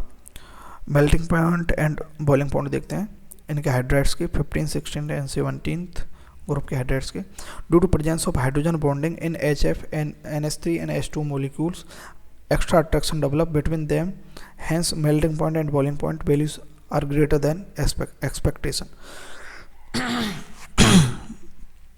जो फ्लोरीन ऑक्सीजन नाइट्रोजन फोन जो है, फोन से जुड़ा हाइड्रोजन है, हाइड्रोजन बॉन्डिंग बनाता है, तो NH3 हो गया या फिर HF हो गया, H2 हो गया, ये क्या है, इनके बीच में एक्स्ट्रा अट्रैक्शन होता है, इस कारण से इनके जो है boiling point and mailing point ज़्यादा होते हैं। तो अगर हम बॉइलिंग पॉइंट की बात करें तो सीधी सी बात है, हमें 2-1-1 रेशो लिखना है, ऊपर 2-1-1, फिर उसके बाद हमने सिक्वेंस नीचे से चलना है, क्योंकि टॉप टू बॉटम जाने पर क्या है, क्या बढ़ेगा, मेल्टिंग पॉइंट बढ़ता है टॉप टू बॉटम जाने पर, क्योंकि अट्रैक्शन फोर्स जो है बढ़ेगा उनके बीच में, लेकिन इनके बीच में एक्स्ट्रा अट्रैक्शन क्यों बन जाता है NH3 H2 और HF में, क्योंकि यहाँ हाइड्रोजन बॉन्डिंग है। तो अगर हम बॉइलिंग पॉइंट देखें 15 ग्रुप में, तो सबसे ज़्यादा पहले 2 नंबर तो हम किसको देंगे, NH3 को, उसके बाद नीचे से चलेंगे 1 2 हो गया, यहाँ 3 4, फिर सबसे ज़्यादा इसमें जो है 16th ग्रुप में क्या देंगे, H2 को देंगे फर्स्ट नंबर बॉइलिंग पॉइंट, फिर नीचे से चलेंगे 2 3 4, इसमें HF को देंगे फिर 2 3 4, ठीक है। बॉइलिंग पॉइंट क्या होता है, बॉइलिंग पॉइंट जो है या melting point, top to bottom जाने पर अट्रैक्शन फोर्स बढ़ेगा, थर्मल स्टेबिलिटी कम होगी, तो यहाँ फर्स्ट का मतलब मैक्सिमम है, तो सबसे ज़्यादा जो बॉइलिंग पॉइंट या मेल्टिंग पॉइंट किसका होगा, इनका होगा, और ये सीक्वेंस होगा। नॉर्मल मॉलिकुलर वेट बढ़ेगा तो वीक वंडर वॉल फोर्स बढ़ेगा, तो अट्रैक्शन बढ़ेगा, तो अट्रैक्शन बढ़ेगा तो melting point and boiling point increase होगा, ये रीजन है, क्योंकि ये जो है इनके बीच में क्या है, वीक वंडर वॉल फोर्स बढ़ता है तो अट्रैक्शन बढ़ेगा, तो melting point and boiling point बढ़ेगा। But due to hydrogen bonding value में चेंज फॉर NH3 H2 और HF, इनके लिए हाइड्रोजन बॉन्डिंग की वजह से इनमें ज़्यादा अट्रैक्शन होता है, तो इस कारण से बॉइलिंग पॉइंट का ऑर्डर, ये ट्रिक याद रखनी है, 2-1-1, तो इसमें ऊपर 2-1-1 लिखेंगे, तो 2 यहाँ हो रहा है स्टार्ट, तो नीचे से 1 3 4, ये 1 यहाँ हो रहा है तो 2 3 4, 1 यहाँ हो रहा है 2 3 4, ये हो जाएगा, ठीक है। नेक्स्ट देखते हैं, मेल्टिंग पॉइंट का ऑर्डर 1 1 2 रखना, 1 1 2, तो 1 2 3 4, 1 2 3 4 2 1 2 1 3 4, ये रखना है, ठीक है, ये मेल्टिंग पॉइंट का ऑर्डर है। नेक्स्ट चलते हैं, ग्रुप 18 इनर्ट गैसेज या नोबल गैस भी बोलते हैं, helium, neon, argon, krypton, xenon, radon और OG, ठीक है, ये नई खोजी गई है। Except radon and OG. जो रेडॉन का जो 86 नंबर है, ओजी का 118 है। All are found in atmosphere, ये सारे सारे एटमॉस्फेयर में पाए जाते हैं। मैक्सिमम जो आर्गन है 1% इन, मतलब ये जितने भी नोबल गैस हैं ये 1% की आती हैं और उनमें 1% में आर्गन जो है सबसे ज़्यादा है ड्राई एयर। नोबल गैस क्यों बोलते हैं, को रीज़न क्या है, due to their fulfilled electronic configuration NH2 NP6। Except helium को हम होता है इलेक्ट्रॉन कॉन्फ़िगरेशन जो फुलफिल्ड ही होता है इसके अंदर, लेकिन NH2 लिखते हैं, NH2 NP6 नहीं लिखते। और सारी की सारी नोबल गैस क्या NH2 NP6 जो है इलेक्ट्रॉनिक कॉन्फ़िगरेशन शो करते हैं, इस कारण से इनको क्या बोलते हैं, नोबल गैस बोलते हैं। नेक्स्ट चलते हैं। O G is radio active, half life 0.7 milli second होता है, इस कारण से इसको स्टडी नहीं करते। सब इंपॉर्टेंट प्रॉपर्टीज होते हैं, helium, neon, argon, krypton, xenon, radon. Atomic size top to bottom जाएंगे, बढ़ेगा, सरफेस एरिया बढ़ेगा, आयोनाइजेशन एंथैल्पी जो कम होगी, एटॉमिक मास बढ़ेगा, डेंसिटी भी बढ़ेगी, melting point and boiling point बढ़ेगा, सॉल्युबिलिटी इन वाटर इंक्रीज होगी, वाटर के अंदर सॉल्युबिलिटी इंक्रीज होगी। ठीक है। ऑल आर मोनो एटॉमिक, ये सारे के सारे मोनो एटॉमिक होते हैं, ऐसे नहीं होते जैसे H2Cl2 ये डाई एटॉमिक रहती हैं और गैसें। लेकिन जो हेलोजन जो ये नोबल गैस होती हैं, इनर्ट गैस होती है, ये किस में होती हैं, मोनो एटॉमिक कहते हैं। और क्या होती है, कलरलेस, ऑडरलेस और टेस्टलेस होती हैं, sparingly soluble in water, water में बहुत मुश्किल से सॉल्युबल होती है, लेकिन सॉल्युबिलिटी बढ़ती है टॉप टू बॉटम जाने पर। Low melting point and boiling point होता है, लोएस्ट किसका होता है, हीलियम का सबसे कम melting point and boiling point होता है। ठीक है। ऑलरेडी ये गैसियस फॉर्म में होती है, इनको सॉलिडिफाई करके फिर देखते हैं कितने टेम्परेचर पर लिक्विड हो रही हैं, कितने पर बॉयल हो रही हैं, बाद में इनका वो निकाला जाता है। ठीक है। नेक्स्ट देखते हैं। Chemical properties very less reactive होती हैं, ऑलमोस्ट अनरिएक्टिव होती हैं, लेकिन due to NH2 NP6 configuration fulfil electronic configuration कारण सब बिल्कुल लेस रिएक्टिव होती है। Due to very high ionisation enthalpy के कारण ये इलेक्ट्रॉन ना तो लेती हैं, और plus positive electron gain enthalpy कारण ये इलेक्ट्रॉन ना तो लेती है ना देती हैं। तो ये क्या है, इसमें आयोनाइजेशन एंथैल्पी और गेन एंथैल्पी जो है बिल्कुल जीरो होती है दोनों।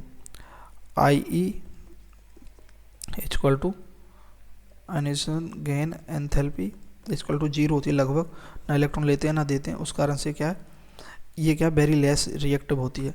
नेक्स्ट देखते हैं।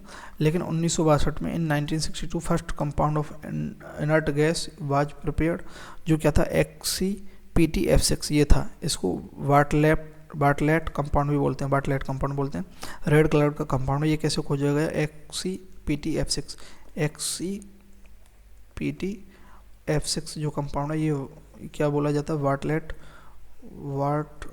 कंपाउंड बोला जाता है। ये बार्टलेट ने खोजा था, ये रेड कलर का कंपाउंड। रीजन फॉर्मेशन क्या, जेनॉन और O2 जो मॉलिक्यूल है हाइड्रोजन का, O2 मॉलिक्यूल ना कि O2 मॉलिक्यूल की आयोनाइजेशन एंथैल्पी और जेनॉन की आयोनाइजेशन एंथैल्पी लगभग सिमिलर होती है। ठीक है। तो जैसे O2 के साथ अगर हम रिएक्शन करवाते हैं तो O2 PTF6 बनता है, ये कंपाउंड बनता है। ऐसे ही जेनॉन के साथ करवाई तो जेनॉन प्लस PTF6 ये भी रेड कंपाउंड बना था। तो इसे क्या बोलते हैं, फर्स्ट कंपाउंड बना था। ये क्या है, बार्टलेट कंपाउंड बोला जाता है, रेड कलर का होता है। जेनॉन की जो है आयोनाइजेशन एंथैल्पी O2 मॉलिक्यूल के सिमिलर होती है। After this same more compound of xenon and krypton have been synthesized only with high electronegative elements oxygen and fluorine के साथ क्या है, xenon और krypton के और कंपाउंड बनाए गए। ठीक है। जैसे XeF6, XeF4, XeO2F2, XeOF4 और KrF2 ये बनाए गए। There is no true compound of helium, neon और आर्गन आर प्रेजेंट। अभी तक हीलियम, नियॉन और आर्गन का कोई कंपाउंड नहीं है। ठीक है। ये नेक्स्ट देखते हैं। जेनॉन फ्लोराइड्स कंपाउंड जो है preparation, xenon plus fluoride, excess में जेनॉन लेंगे तो XeF2 बनेगा। ठीक है। जेनॉन प्लस F2 1:5 रेशो में लेंगे, जेनॉन 1 लेंगे 1 मोल लेंगे और फ्लोरीन के 5 मोल लेंगे तो XeF4 बनेगा। जेनॉन F2 लेंगे 1:20 में लेंगे तो XeF6। तो XeF2 तो क्या बनेगा, जेनॉन एक्सेस में लेंगे और F2 कम अमाउंट लेंगे तो XeF2 बनेगा। जेनॉन 1 में लेंगे 1 मोल लेंगे और फ्लोरीन का 5 मोल लेंगे तो XeF4 बनेगा। जेनॉन और फ्लोरीन का रेशो और 1:20 लेंगे तो XeF6 बनेगा। ये सारे के सारे जो फ्लोराइड्स होते हैं जेनॉन के ऑल आर क्रिस्टलाइन सॉलिड होते हैं एंड फ्लोरिनेटिंग एजेंट होते हैं। फ्लोरिनेटिंग एजेंट मतलब फ्लोराइड देने वाले होते हैं। Xenon F6 can also prepared by reaction of, और ये फ्लोरिनेटिंग एजेंट है विद XeF4। XeF4 के साथ अगर रिएक्शन करवाते हैं O2F2 की तो भी क्या बनता है, XeF6 बनता है, क्योंकि ये इलेक्ट्रॉन यहाँ दे देगा। ठीक है, नेक्स्ट देखते हैं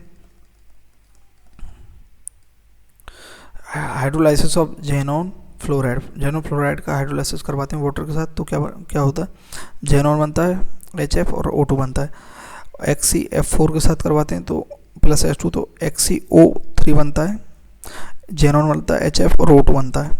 ठीक है, तो XeF6 जो है उसको अगर वाटर के साथ रिएक्ट करवाते हैं तो क्या क्या बनता है। XeF2 का अगर हाइड्रोलाइसिस करवाएंगे तो जेनॉन HFO2 बनेगा। XeF4 का करवाएंगे जेनॉन टेट्राफ्लोराइड का करवाएंगे वाटर के साथ तो जेनॉन O3 XeO3 बनेगा, Xe बनेगा, HF और O2 बनेगा। लेकिन अगर हम XeF6 लेते हैं तो वो 3 प्रकार से होता है। अगर एक वाटर मॉलिक्यूल लेंगे तो पार्शियली क्या बनेगा, XeOF4 बनेगा HF plus HF।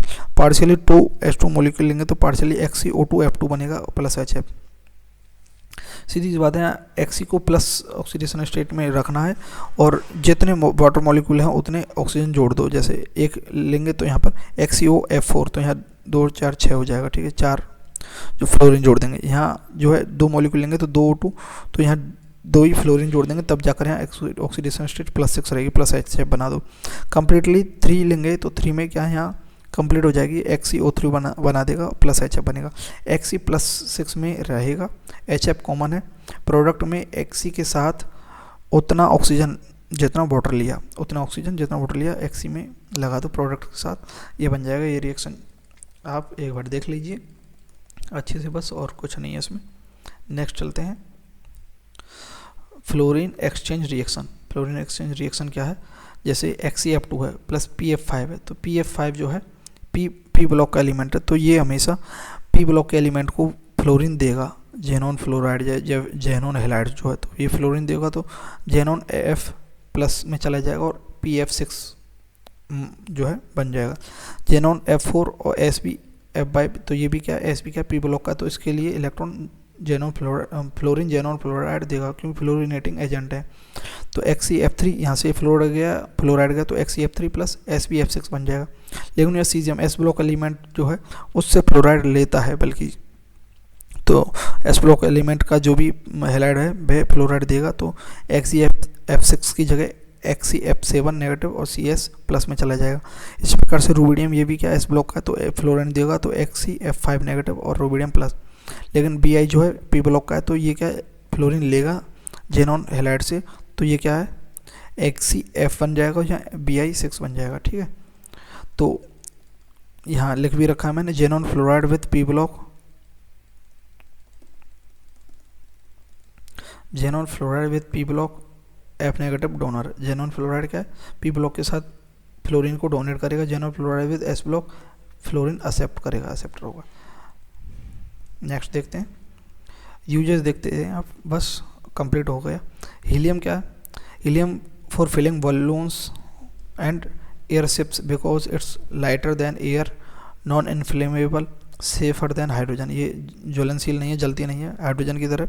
Used in deep sea diving gas mixture heliox, prevent nitrogen narcosis, यानी कि पहले नाइट्रोजन के कारण क्या है, बॉडी के अंदर ब्लड में जब डाइवर्स जो होते थे ना, पानी के अंदर जो डाइव करते थे, उनमें क्या है हार्ट अटैक की कंडीशन ज़्यादा बढ़ गई थी, तो उसलिए यहाँ पर हीलियम गैस ली थी, क्योंकि सॉल्युबिलिटी जो है प्रेशर पर नाइट्रोजन की सॉल्युबिलिटी बढ़ जाती थी, क्योंकि उसमें नाइट्रोजन तो होता है ऑक्सीजन सिलेंडर के साथ, ऑक्सीजन सिलेंडर लेकर जाते हैं ना डाइवर जो पानी के अंदर जाते हैं, तो उसमें क्या है कि प्रेशर बढ़ेगा जब अंदर जाएंगे पानी के बॉडी पर, तो प्रेशर के साथ ब्लड के अंदर सॉल्युबल हो जाती थी नाइट्रोजन सॉल्युबल हो जाती थी। तब जैसे ही बाहर आते तो एक साथ वह क्या है इवॉल्व होती, तो ब्लड प्रेशर बढ़ जाता, बहुत ज़्यादा ब्लड प्रेशर बढ़ने के कारण मौत हो जाती थी, हार्ट अटैक के कारण। उसे नाइट्रोजन नार्कोसिस बोलते थे, तो नाइट्रोजन की जगह हीलियम यूज किया गया। Use as cryogenic covalent for super conducting magnet and in low temperature research very low boiling point होता है। Use in gas cooled nuclear reactor as coolant, coolant में भी यूज किया जाता है रिएक्टर में। Use to provide an inert atmosphere in arc welding and semiconductor manufacturing में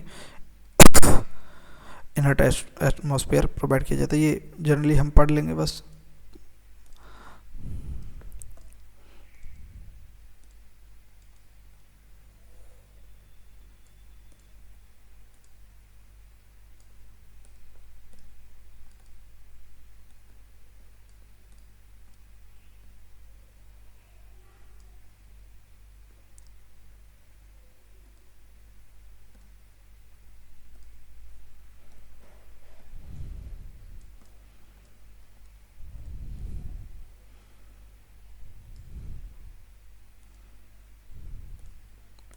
ठीक है, तो हाँ, तो देख लेते हैं। तो नियॉन का use, neon single sign board के लिए give bright red orange glow when electricity pass through it. Neon, ठीक है। Use in high voltage indicator and discharge tubes के अंदर भी यूज किया जाता है। Use in television tubes and advertising display, जो डिस्प्ले होते हैं उनके अंदर भी। Use as cryogenic refrigerant for very low temperature. Cryogenic जो रेफ्रिजरेंट होते हैं उनके लिए किया जाता है। आर्गन का use in electric bulb, fluorescent bulb tubes, prevent oxidation of tungsten filament. Use to provide an inert atmosphere in arc welding for metals like aluminium and titanium. Use as protective atmosphere in the manufacturing of silicon and germanium crystals semiconductors. Use in radio tubes, photographic films. Kryptons का use in high speed photographic films lamps produce bright white light. Use in airport runway indicator light, krypton का use किया जाता है। Certain types of fluorescent lamp sometimes mix with argon in energy efficient bulb.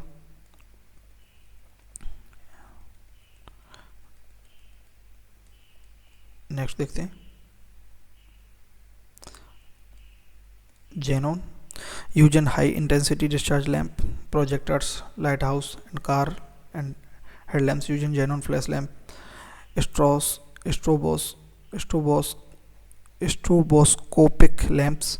Use as general anaesthetic, non toxic and inert. General जो anaesthesia में जो है मतलब अचेत करने के लिए जो ऑपरेशन करते समय। Use in xenon fluoride and xenon chloride lasers, XCF, XCCL for laser surgery and scientific research. Radon radioactive gas use in cancer radiotherapy. Rn-222 isotopes due to alpha particle emission used in radiotherapy for malignant growth under strict safety control. Anomalous nature of second period element, boron, carbon, nitrogen, oxygen, fluorine, ये क्या अलग nature show करते हैं जो इनके group हैं उनसे थोड़े से। ये क्यों शो करते हैं? क्योंकि इनके अंदर बैकेंड डी ऑर्बिटल नहीं होता है, स्मॉल साइज होते हैं, high electron affinity ionisation enthalpy होता है और हाई इलेक्ट्रॉन नेगेटिविटी होता है। उस कारण से ये अलग नेचर शो करते हैं अपने ग्रुप की बजाय, ठीक है। एनोमैलस प्रॉपर्टी शो करते हैं। इंपॉर्टेंट पॉइंट क्या है? Due to small size second period element are able to form P type multiple bond with itself other second row elements having small size and high electronegativity, उनके साथ भी बना लेते हैं, जैसे carbon carbon double bond, carbon carbon triple bond. क्यों? क्योंकि इनके अंदर ये स्मॉल साइज होते हैं और पी बॉन्ड बना सकते हैं क्योंकि इसकी जो है स्मॉल साइज होते हैं और हाई इलेक्ट्रोनेगेटिविटी होती है। और carbon double bond oxygen, carbon triple bond nitrogen, nitrogen triple bond nitrogen, nitrogen double bond oxygen, oxygen double bond oxygen, इनके साथ ये क्या है डबल बॉन्ड बना सकते हैं।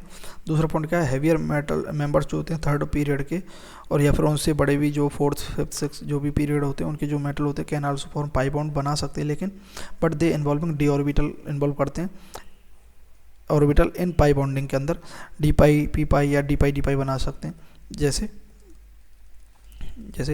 P pi type bonding is not stable in heavier members के अंदर। क्यों? देखो थ्री पी पाई सबसे वीकेस्ट है, एग्जिस्ट ही नहीं करता हैवियर मेटल्स के अंदर। हैवियर मेंबर्स जो होते हैं उनके अंदर थ्री पी पाई कर सकता। क्यों? क्योंकि देखो ये हैवियर मेटल होते हैं बहुत दूर होते हैं, ये दूर है मान लेते हैं, ठीक है। तो पी ऑर्बिटल तो ऐसा होता है, तो पी पाई तो ये दूर है तो नहीं बना पाएंगे, लेकिन डी कैसे होता है, ऐसा होता है ये डी, तो डी और पी ये थोड़ी सी दूरी कम हुई तो इस कारण से बॉन्ड बना ला सकते हैं, लेकिन डी पाई तो और जल्दी पास आ जाएंगे। ये दोनों डी हैं, ठीक है। अब इसमें एक क्या है, डी पाई है, ये डी पाई है, ये पी पाई है, तो ये थोड़े से पी पाई की बजाय थोड़े से पास हैं, ये बॉन्ड बना लेंगे। लेकिन डी पाई कर दें दोनों को, ये भी डी पाई हो गए तो ज़्यादा अच्छा बॉन्ड बना पाएंगे, तो स्ट्रांग हो जाएगा बॉन्ड। तो ये है, ये किसमें, हेवियर मेटल में, ठीक है। तो ये डी पाई ज़्यादा स्टेबल है। बट अगर हम देखें टू पी पाई सबसे ज़्यादा स्टेबल हो जाएगा, टू पी पाई क्योंकि ये बहुत पास बनते हैं। थ्री डी पाई से भी, और सबसे कम स्टेबल तो ये है ही थ्री पी पाई, और थ्री डी पाई, और उसके बाद कम स्टेबल है थ्री पी पाई। तो ये स्टेबिलिटी का ऑर्डर है बॉन्ड्स का। नेक्स्ट देखते हैं, due to strong carbon single carbon bond it's so catenation properties, इस कैटेनेशन प्रॉपर्टीज़ के पर ही जो है, कार्बन की कैटेनेशन प्रॉपर्टीज़ के कारण जो है पूरी ऑर्गेनिक केमिस्ट्री है। टॉप टू बॉटम जाएंगे तो कैटेनेशन प्रॉपर्टी जो है, कार्बन के साथ जो बॉन्ड बनाने की प्रॉपर्टीज़ है सिंगल बॉन्ड वे डिक्रीज होगी। तो सबसे ज़्यादा कार्बन, उससे कम सिलिकॉन, सबसे कम जर्मेनियम और SN की बिल्कुल कम होती है। PB do not show catenation, जो पीबी है कैटेनेशन प्रॉपर्टी शो नहीं करता है। Nitrogen N2 is very less reactive due to very high bond dissociation energy, nitrogen की बहुत ज़्यादा जो हाई डिसोसिएशन एनर्जी होती है, इस कारण से बहुत लेस रिएक्टिव होता है। एन ट्रिपल बॉन्ड एन जो है ज़्यादा स्टेबल है, पी ट्रिपल बॉन्ड ये स्टेबल नहीं होता, AS ट्रिपल बॉन्ड AS ये SP ये नहीं होते हैं, ये सिंगल बॉन्ड तो होते हैं, लेकिन नाइट्रोजन ट्रिपल बॉन्ड नाइट्रोजन जो है ज़्यादा स्टेबल रहता है, ज़्यादा स्टेबल रहने के कारण लेस रिएक्टिव होता है। Nitrogen single bond nitrogen loan पर रिपल्सन के कारण सिंगल बॉन्ड नाइट्रोजन में कम स्टेबल होता है, फास्फोरस में मोर स्ट्रॉन्ग होता है इसके कंपैरिजन में।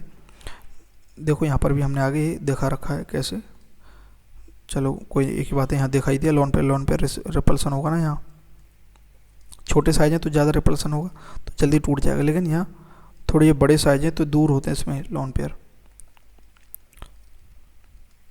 Next, due to small size and high electronegativity of oxygen, hydrogen bonding is present in H2 and it is liquid but H2S is gas. क्योंकि H2S gas क्यों है, क्योंकि इसमें हाइड्रोजन बॉन्डिंग प्रेजेंट नहीं होती। HF is liquid at room temperature while other hydrogen halides gases जो है, halides are gases होते हैं सारे, जैसे HCl HBr ये सारे क्या गैसियस होते हैं, लेकिन HF लिक्विड होता है क्योंकि स्मॉल साइज होता है और हाई इलेक्ट्रोनेगेटिविटी होती है फ्लोरीन की, और उसके कारण, और दूसरा क्या हाइड्रोजन बॉन्डिंग होता है इसमें, तो इस कारण से HF क्या होता है, लिक्विड होता है। Most of the reaction of fluorine are exothermic, fluorine की जो जितनी भी रिएक्शन होती हैं वो एक्सोथर्मिक होती है, रिएक्शन होने पर वह एनर्जी निकालती है। रीजन का स्मॉल साइज होता है, स्ट्रॉन्ग बॉन्ड होता है फ्लोरीन के अंदर, एनर्जी मोर रिलीज होती है। नेक्स्ट देखते हैं, एनोमलस बिहेवियर ऑफ बोरोन के एनोमलस बिहेवियर देखते हैं, एक बार पढ़ना है बस ये तो।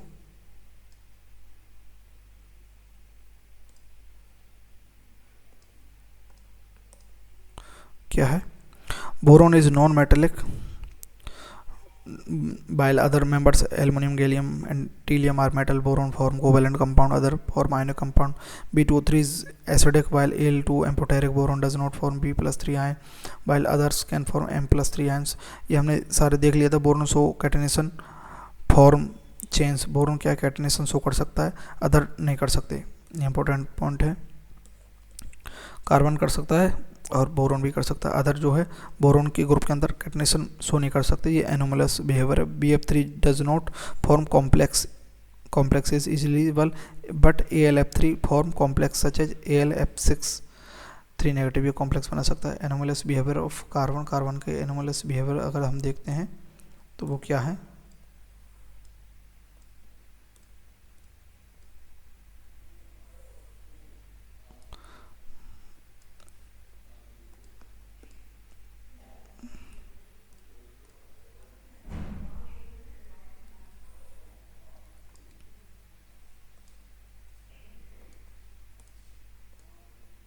कार्बन क्या, carbon is non metal while Si and germanium are metalloid होते हैं।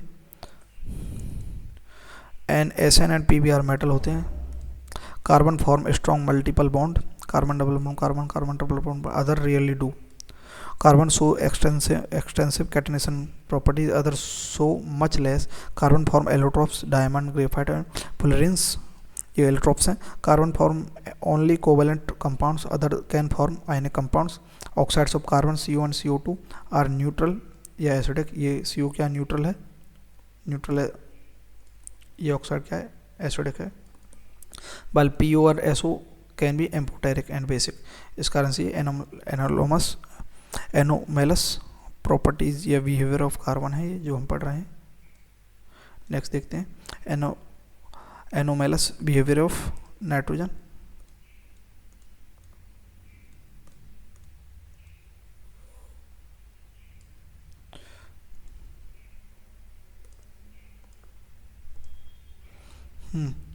नाइट्रोजन डायटोमिक गैस है N2, अदर आर सॉलिड्स होते हैं and nitrogen form p multiple bond N triple bond C triple bond N, other generally do not, जो phosphorus हो या फिर और जितने भी इसके ग्रुप के अंदर वो ट्रिपल बॉन्ड या मल्टीपल बॉन्ड नहीं बना सकते। Nitrogen so maximum covalency of +4, no D orbitals, other up to 6, 4 तक कर सकता है ये बैलेंसी सो नाइट्रोजन, लेकिन अदर्स जो है +6 तक भी कर सकते हैं। Nitrogen form strong hydrogen bond NH3, other do not, ये हाइड्रोजन बॉन्ड बना सकता है NH3, N2O3 और N2O5, N2O3 and N2O4 are acidic, while oxides of heavier elements are amphoteric and basic, ये acidic होते हैं। नेक्स्ट देखते हैं anomalous behavior of oxygen। anomalous behavior of oxygen के anomalous behavior देखते हैं क्या होते हैं।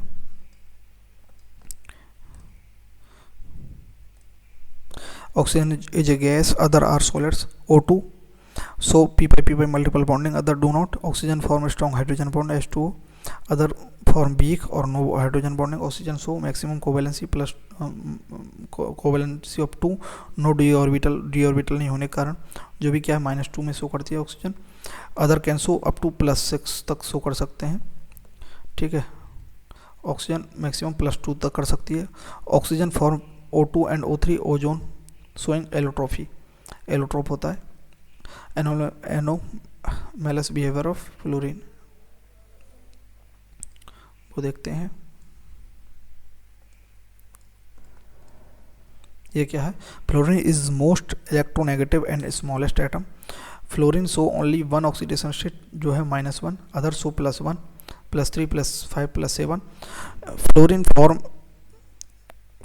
Fluorine multiple bonds, no multiple form, no fluorine multiple bond, केवल फ्लोरीन सिंगल बॉन्ड फ्लोरीन ही बना सकता है, but make strong hydrogen HF hydrogen bond बना सकता है। HF is liquid while other hydrogen halides are gaseous. F2 is powerful oxidising agent. F fluorine form no oxoacid, यानी कि while chlorine bromine और आयोडीन ऑक्सी एसिड बना सकता है, oxo acid बना सकता है, ठीक है, लेकिन फ्लोरीन नहीं बना सकता। फ्लोरीन फ्लोराइड ही बनाएगा क्योंकि इसके पास हाई इलेक्ट्रोनेगेटिविटी होती है देन ऑक्सीजन से ज़्यादा। अब हीलियम का देख लेते हैं, हीलियम क्यों डिफरेंट है अपने ग्रुप में सारे जो है जितने भी ये इनर्ट गैस हैं, तो देखते हैं। हीलियम हैज 1s2 इलेक्ट्रॉन, सबसे बड़ी बात तो ये 1s2 इलेक्ट्रॉन कॉन्फ़िगरेशन रखता है, S ब्लॉक लाइक रखता है, लेकिन आता P ब्लॉक में। Other have NH2 NP6। Helium is monoatomic and gaseous under all condition में ये मोनोएटमिक ही होता है, लेकिन जेनॉन वगैरह वो रिएक्शन कर सकते हैं। Helium has lowest boiling point and do not easily liquefied, weak van der Waals force होते हैं। Helium is chemically inert, helium chemically inert होता है, while heavier noble gases form compound like XeF2 XeO3 बिल्कुल inert होता है helium तो, लेकिन other जो हायर जो इनर्ट गैस है वो क्या है कंपाउंड बना सकते हैं। यहाँ हमारे जो है चैप्टर क्या है एंड होता है।